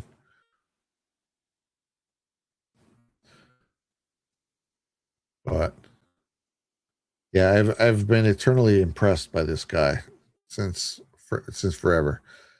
And another thing too is I think people they get too obsessed with I have to figure out if this guy's good or bad or not before just right out of the gate. I have to do it. It's like you're never going to know fully, first of all. It's just a way of life. And two is, well, what if you're wrong and you just throw away someone who's good? Well, if you're right, okay, you're ahead of the curve. But say someone is a plant, right? The plants always come in, they're saying all the stuff you love, they're doing cool stuff. They're obviously always going to come in like that. So you could never fully tell in the first place. This is why I don't like to engage in that too much. But if they're doing good things, what's the harm in celebrating that? And then if they turn to a show, you just dump them the next day. There's no danger in not explicitly guessing right away. And I guess the danger is that if someone can build up a real following, and then when they do flip, right, they're trying to take people with them. But for the most part, those people who are, I guess, vulnerable to get taken in by something like that they probably would have done it anyway. Those are people who aren't particularly too held into one place anyway, I guess. I don't know. For me, when I see these big accounts who built their entire base on MAGA and what being down with what Trump is doing and trying to be a part of this movement, and that's how they built their whole base. And then suddenly two things happen that they don't like, and they come. Not only do they say, "Well, I'm not about this anymore," but they flip totally, and then their whole timeline goes from exposing deep state bad actors to 100% hate against Trump, or at the very least 75% hate against Trump. Dude, that's super shady, and you're immediately off my radar as someone who I trust. Done. So I'm not scared because I know that I'm just going to do that the second it happens. And it's going to be like, all right. I said it was cool. It was cool while following you while it lasted, but, I'm out. So.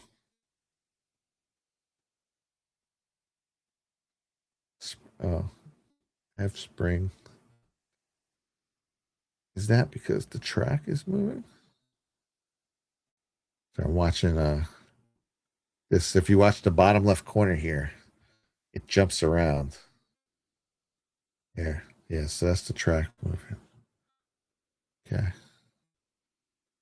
Let's restore this box. And let's restore this box. Let's see if it moves around now. Oh, that one still moved. These two are steady. So that means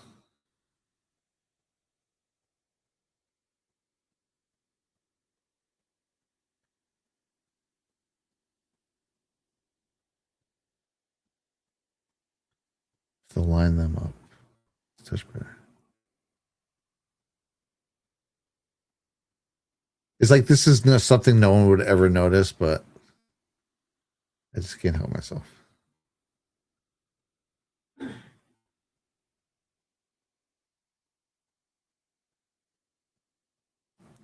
Let's go down just there. There we go.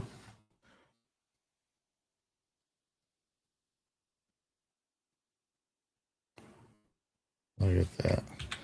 Look at that. Save.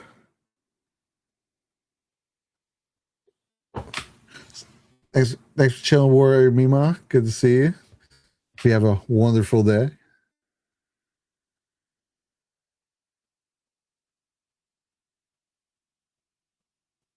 See, Cube says I should give X try again. Every band hit me hard. Yeah. I got 3 times per month, but I never stay. I got there 3 times per month. That's pretty rough. Is that during the X days? You got 3 bands? I feel like you have to work to get a band. Not that it don't happen, because I've heard people talk about it. Gotta work hard. But I feel like, all right, man, you earned that shit. But yeah, some things need to be said. Some things do need to be said. I'm not going to deny it.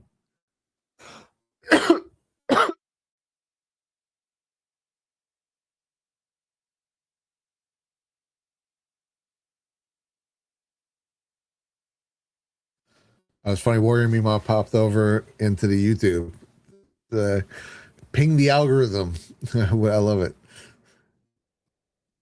Yeah, dude. I got 170 people, babe. Woo. 50 people on YouTube, sub YouTube, and 120 on Rumble. Oh. And what is it? It's 10 o'clock over on the East Coast right now. 6 o'clock here. Damn, 6 o'clock right now. Oh, I forgot I clicked off the page. There we go. And yeah, see, maybe I'll do this more often. I won't do it all the time, but just like cool hangout stream while I'm doing a little work like this. Actually turned into some pretty good conversation. You know me, I love talking 9/11, that's for sure. So Cubes is saying his bans happened just for the 2016 election. Yeah, okay. I can see that. Twitter is the only platform I didn't get banned on. And I think it's interesting because I use a different email for Twitter, and I wasn't too active on it until 2020. Even then, not super active.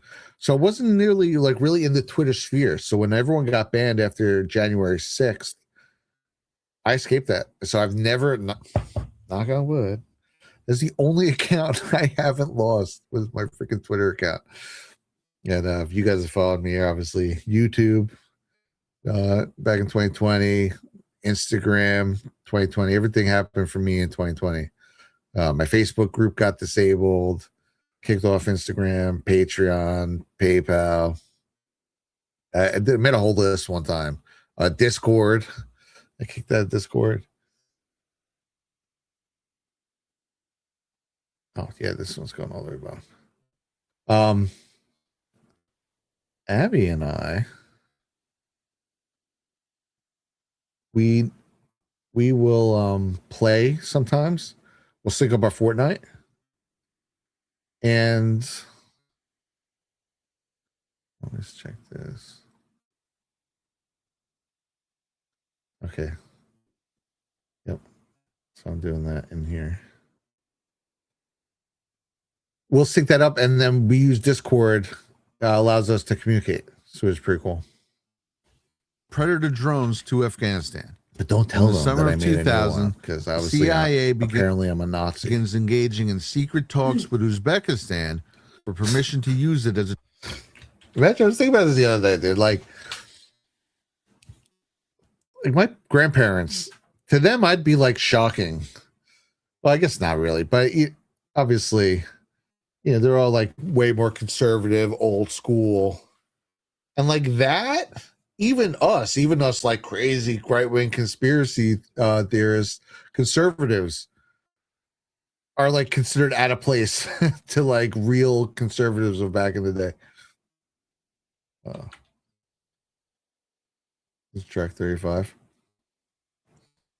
And my favorite meme ever is when it's just some liberal talking to the right-winger, like, how did you get so fucking brainwashed or whatever, how radicalized? And he's just like, I'm just a normal person from the 90s. I don't know what to tell you, dude. I don't know what happened to you guys, but y'all have changed a lot in the last freaking 30 years. I'm just regular old Brad Zerbo, pretty much the same dude I was, at least personality wise, my whole life. And I can't even fathom that we're the ones being called fascists in this day and age. Believe that, Hendry, in this day and age.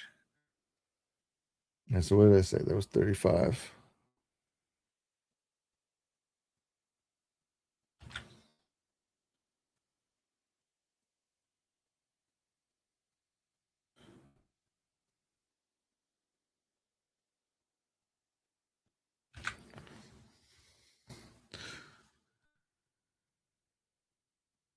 Oh, Abby, someone's asking where can they find your. Oh, you're in chat. Never mind. Okay. You can find Abby's music. Well, you can find it on her Rumble page for sure. But I'll drop my page. yeah. Oh.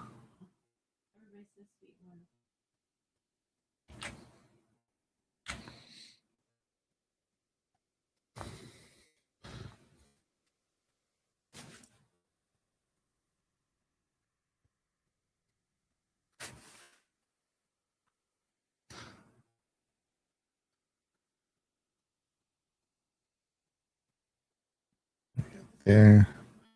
Guess this.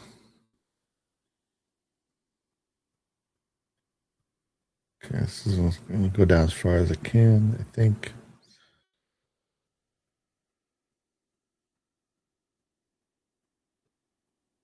No, it's all right. So it's got to be up a little bit.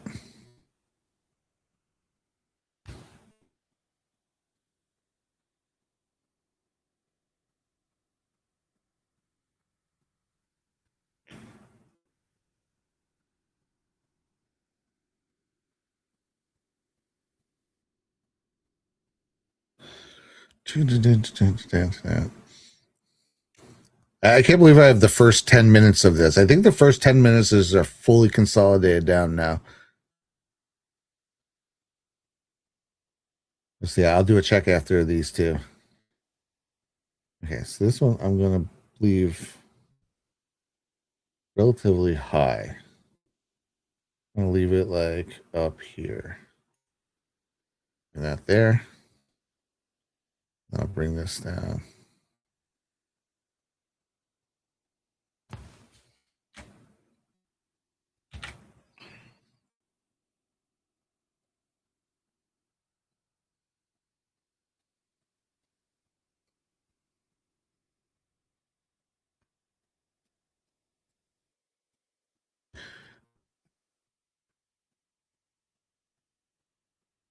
I believe it's 6:21. This really does eat time when I start messing with these things. I used to, it's funny, it was a couple of years ago, I was in the stage of just combing through and taking notes on the raw footage. I mean, sometimes I go through like 6-hour tapes, and a lot of times I'd stop, right, to make notes. So I've been doing it for 8-9 hours by the end of it. I do have some of those I need to post, actually. So some I've also been now restoring the full things together.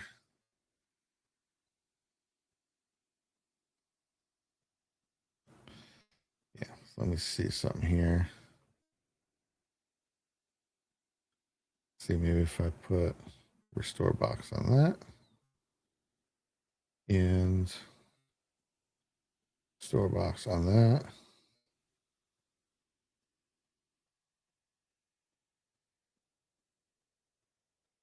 They should be back to normal. Yep, summer 2000. Boom. Okay, right on. Okay, I will be right back. You guys can stare at the lovely Magaverse the World thumbnail and relegate it to memory. That's 7 p.m. Eastern Tuesday. I'll be right back, guys.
All right, here we are.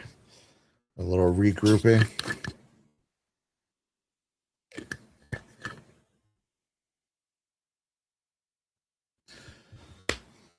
Let's get back to some editing.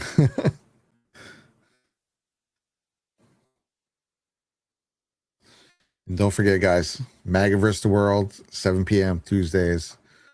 Me and the wife, we're putting stuff together all week long for that show. And then obviously, you probably see it already. I haven't been paying attention to the headlines this morning, but I'm sure there's a ton of stuff going on right now. And I'm sure there's a ton of stuff that'll be going on tomorrow. So they always get thrown right in the pot.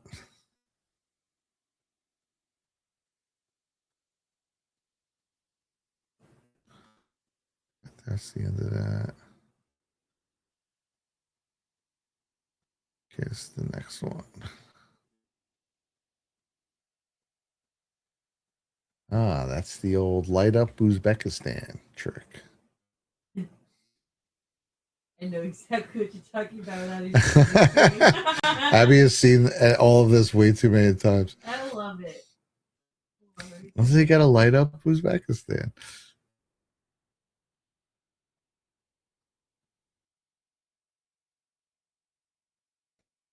I know for me, it's like, this is the sort of stuff that helps me follow things when I'm watching it, right? So it's like I'm looking at a map. I mentioned Uzbekistan, involving Uzbekistan. It's like I just want it to light up. I don't know. I don't want to have to read Azerbaijan, Turkmenistan, Kyrgyzstan, and then like, oh, which one did he just say? Really quick. So for that, again, I messed around. So some of these masks take so long. You can see like a million data points, right? These are all manually put in. And I do that, and then I added color grading to it. The color grading wheels, which are showing something weird right now. I don't know what the hell is that. Okay, I'm just gonna leave that be. I don't know why the color wheels didn't come up, or maybe they didn't see them. But and then basically just highlight it and affect the color.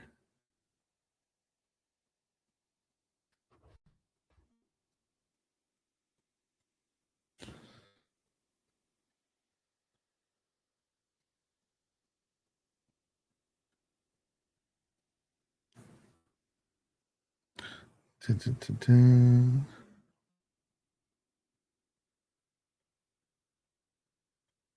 Yeah, definitely fading. I'd do this for another half hour and then like catch some midday sleep. It's already light out here.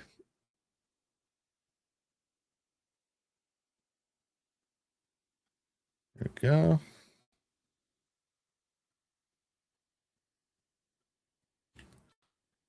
This appears to already be lined up.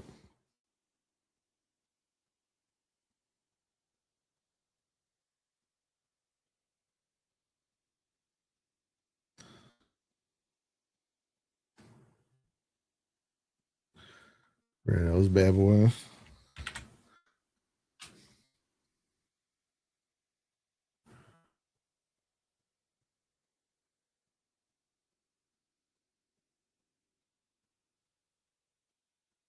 Let's see if I want to share.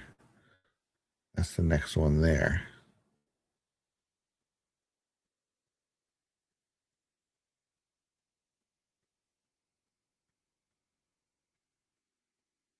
But for this next chunk,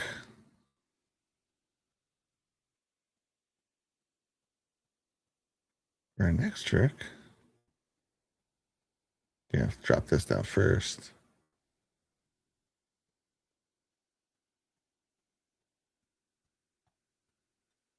Another one. What is this? That's just beneath the track.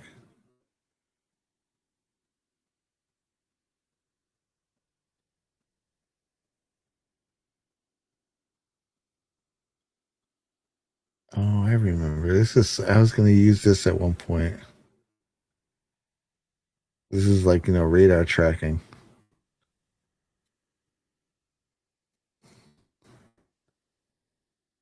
Yeah, I guess I don't know. Should I just delete these? If I'm not using it anywhere, right? You know what? Delete. Oh, yeah. How you like that?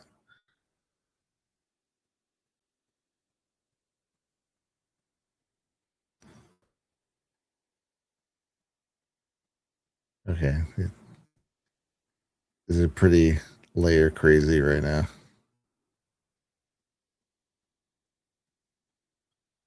It's where the fun begins.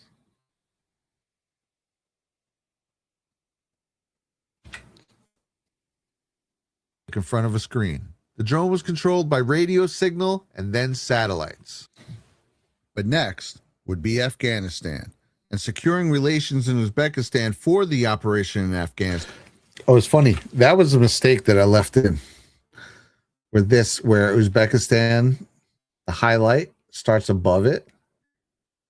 And I was, supposed to line those up. Then it kind of goes down there cool. And I was like, that looks freaking cool. So be Afghanistan. I love that. And securing relations in Uzbekistan for the operation in Afghanistan. Yeah, and then I actually mapped the van to make the van fall with it because I like the way it falls. Cubes is sharing qag.news. You guys might like that for what you do. Keeping up on the news in one place. This is page 1. I can't really click this right now, but they usually use Q alerts for the Q posts. But I like QAG.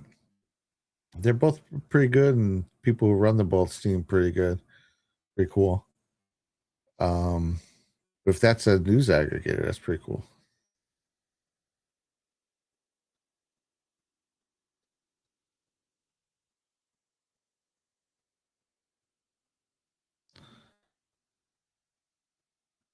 Yeah, it's like I like to consume the news.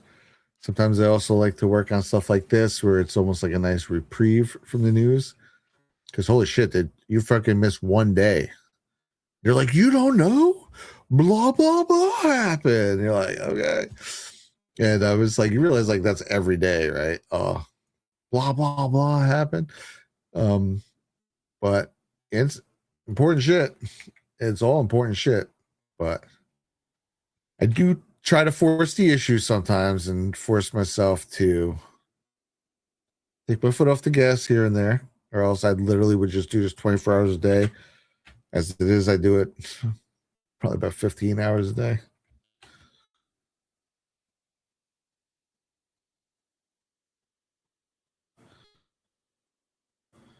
As it is.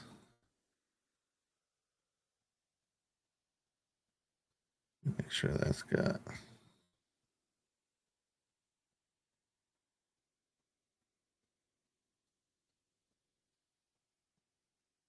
Okay, so we got that.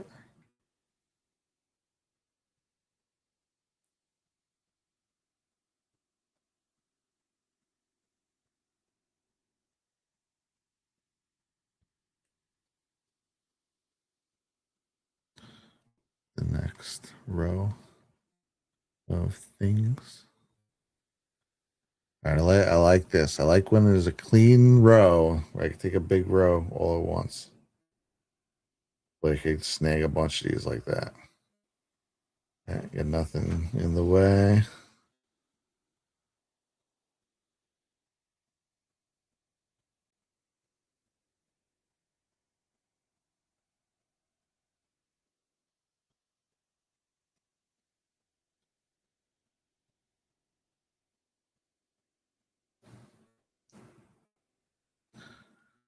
Yeah, the news cycle is insane by design, in my opinion, D outside. Yeah, dude, exactly. That's why I always liked falling away in a dig. I actually followed Congress a lot less back during the first term. Obviously, I was always catching up, and a lot of the big things I was not only catching up on, but I was explicitly digging into. As far as the day-to-day, every single day, what is Congress doing? Dude, it's like Groundhog's Day. At some point, it's like, okay, what crazy end of the world thing happened today on Capitol Hill? Is that, And so a lot of that is totally by design. It's totally You know, to keep everyone so crazed all the time. Oh my God, I can't believe. Did you hear what they did? Like, yeah, dude. Every day they're doing it. They're doing something else.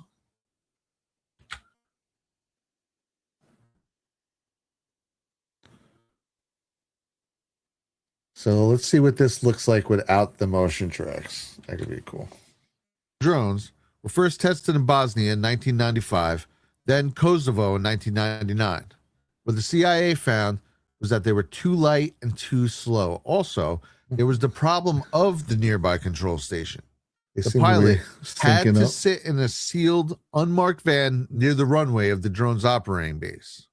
For the two aforementioned operations in Bosnia and Kosovo, these bases were in Hungary and Albania.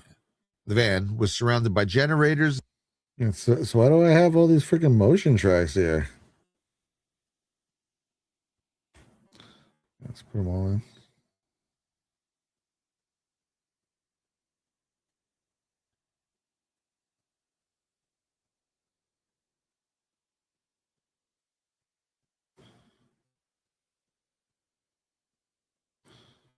Okay, that one's good. That one's regular.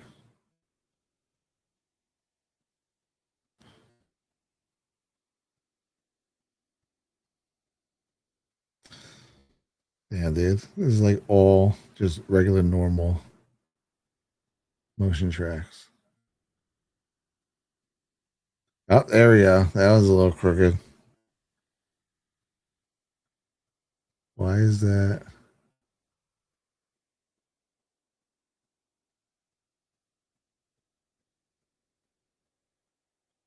What even is this? What is even there?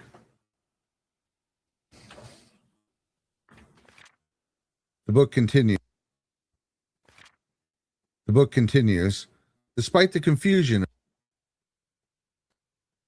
The book continues. Despite the confusion of competing recollections.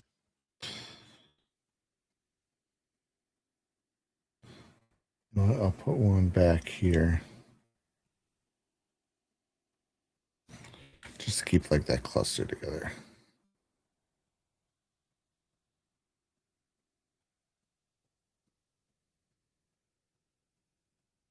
Okay, next up. Let me clean these up.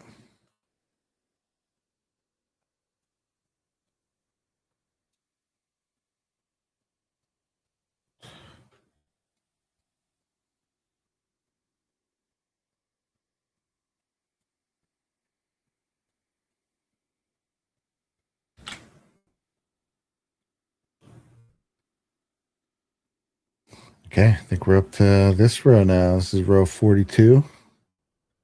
Meaning of life. Of course, don't forget to bring a towel.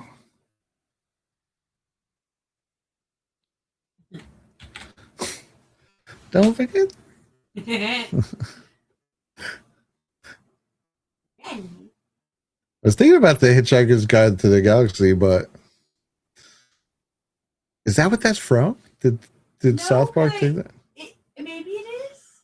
Well, I remember I'm South Park. trying to picture. I know they used to say "Don't panic" and bring a towel or something like that. I'm trying. It's been a long time since I read that.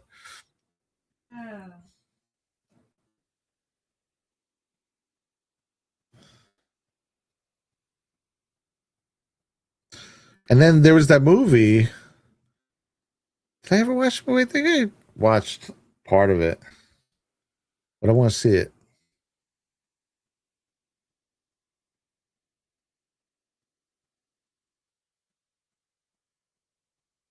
So I could be like, the book's better. Like the only reason to Why is that? Everybody always is like that. I guess it's just more definition. I think so, yeah. It's like I think obviously like if you were to make a faithful adaptation to like any book, you'd have a 7-hour movie. So there's always going to be things cut out, and people are always going to be sore about it.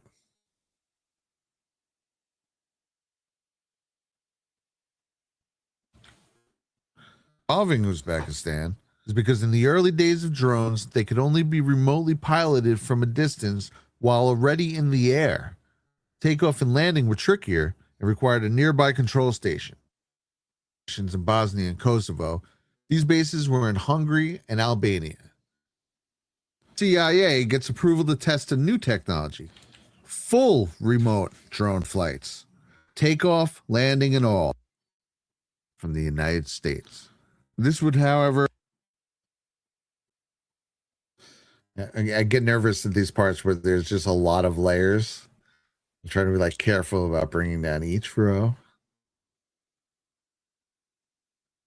Okay, I think that row was a success.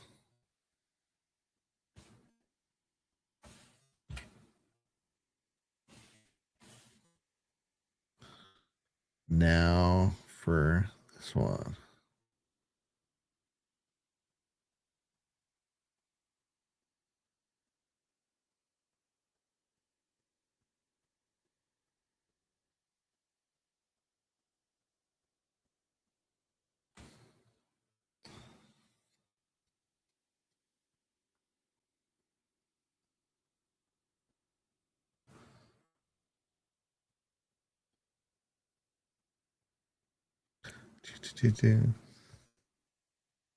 Sometimes I would edit. I would have music playing. I don't know, but then sometimes it just throws me off because it's like I start jamming and I start forgetting about what I'm doing. Depending on, I think once I finish this section, I'll probably wrap it up. I can't believe I've been live for 4 hours. That's wild. I went live at the time that I should have been going to sleep. Probably not the best idea, but like I said, I guess we've been in kind of like weird schedules this last week or so.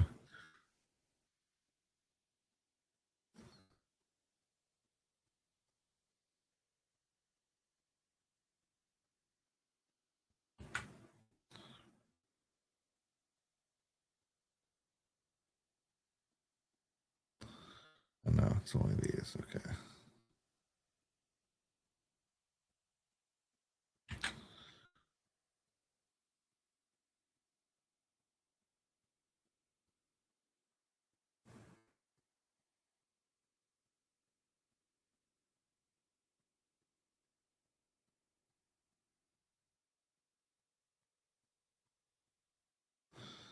Okay, that's where I got the first one. I was getting nervous when they don't perfectly line up, but I'm just taking them right where they were. And then these do line up okay. Pull this one back.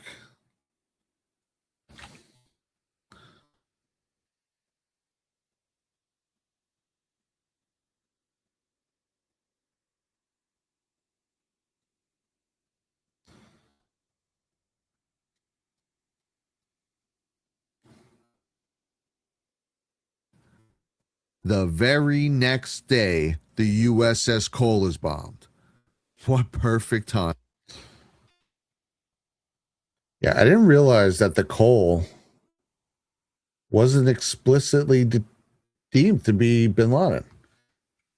I mean, they sold that like that was like a cut and dry part of the bin Laden horror story. And you start looking into it, you're like, you guys never, that was never fully determined. And even out of the gate, it was like really not determined. It's like, that's the MO on that whole story. Like, what do you mean? Well, that stuff to me is just like, that's what people were like, this is an effing clown show.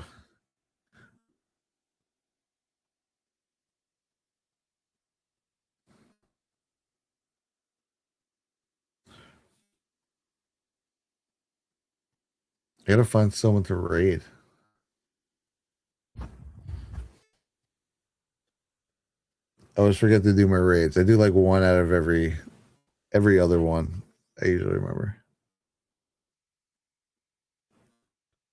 Because I think I got about two or three more rows in this cluster. And then probably call it a night.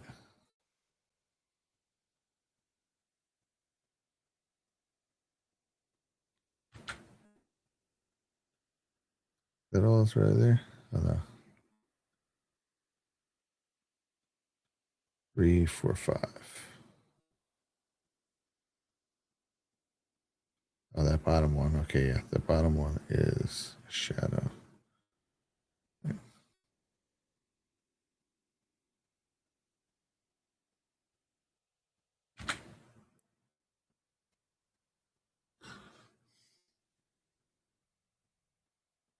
Their mission is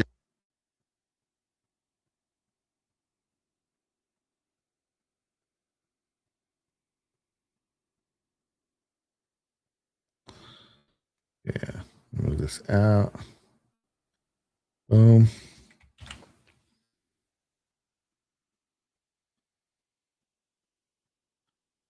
This all looks copacetic. It would be just abruptly ended by Washington. The CIA's operations in Afghanistan put once again in serious jeopardy. It would be just 1 week later, October 11th, 2000, that the CIA would present a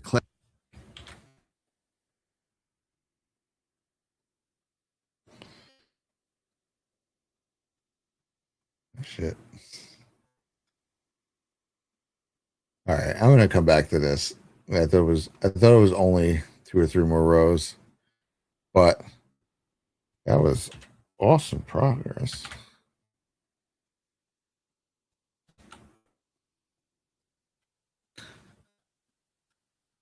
Let's see. Let's see if I can switch my camera.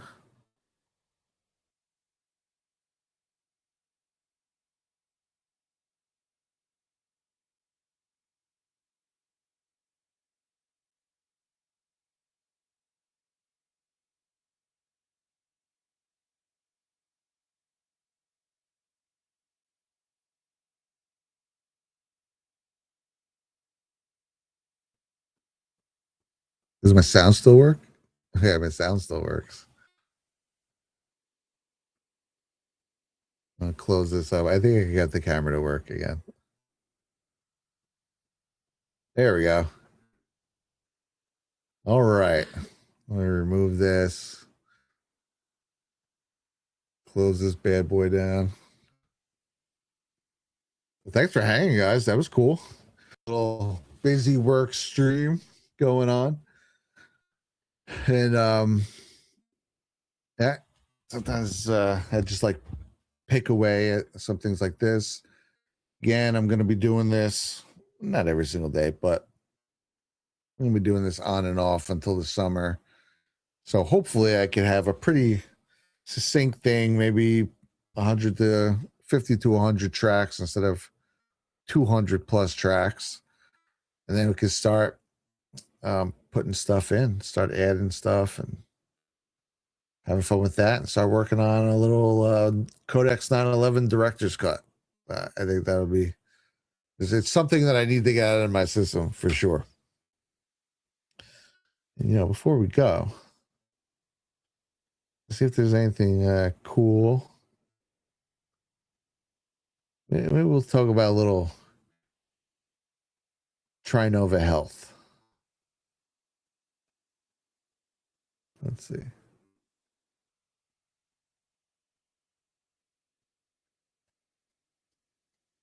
You can do pre-records if you want. Yeah, hold on. Let me set this. Check this out.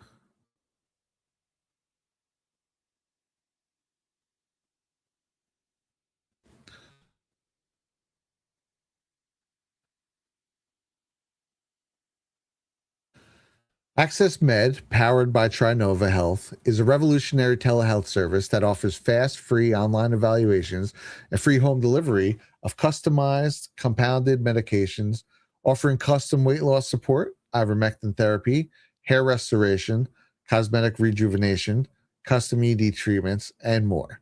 You can complete your visit in less than 10 minutes, and there's no subscriptions or reoccurring fees ever.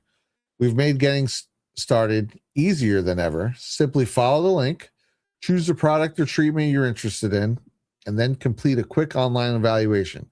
Within days, your custom meds will arrive to your door. Mention Rumble and the coupon code and get 10% off your first treatment.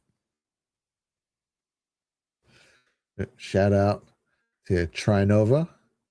And let's see, I'm going to try and find. I just been trying to find random streams that I don't even really recognize. And let me just do a little raid action. Raid. So let's go to the live button here.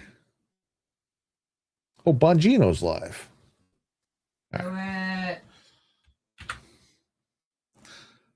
You got to do a little Bongino action. Okay, and then I guess do this, and then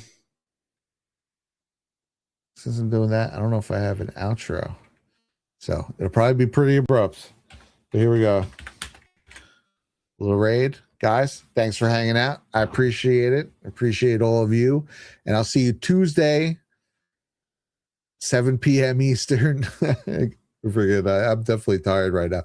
Tuesday, 7 p.m. Eastern, Magaverse the World, here or on Abby's. Definitely, we will see you there. And, freaking, it's going to be jam-packed. It always is. You can count on it. So, appreciate you guys, and I'll catch you on Tuesday. Let's see. Let's end this over here. I don't really have an outro. Do I have an outro? I just play the Magaverse the World outro. Do it. Do it. Boom. All right. Later, dudes. Peace.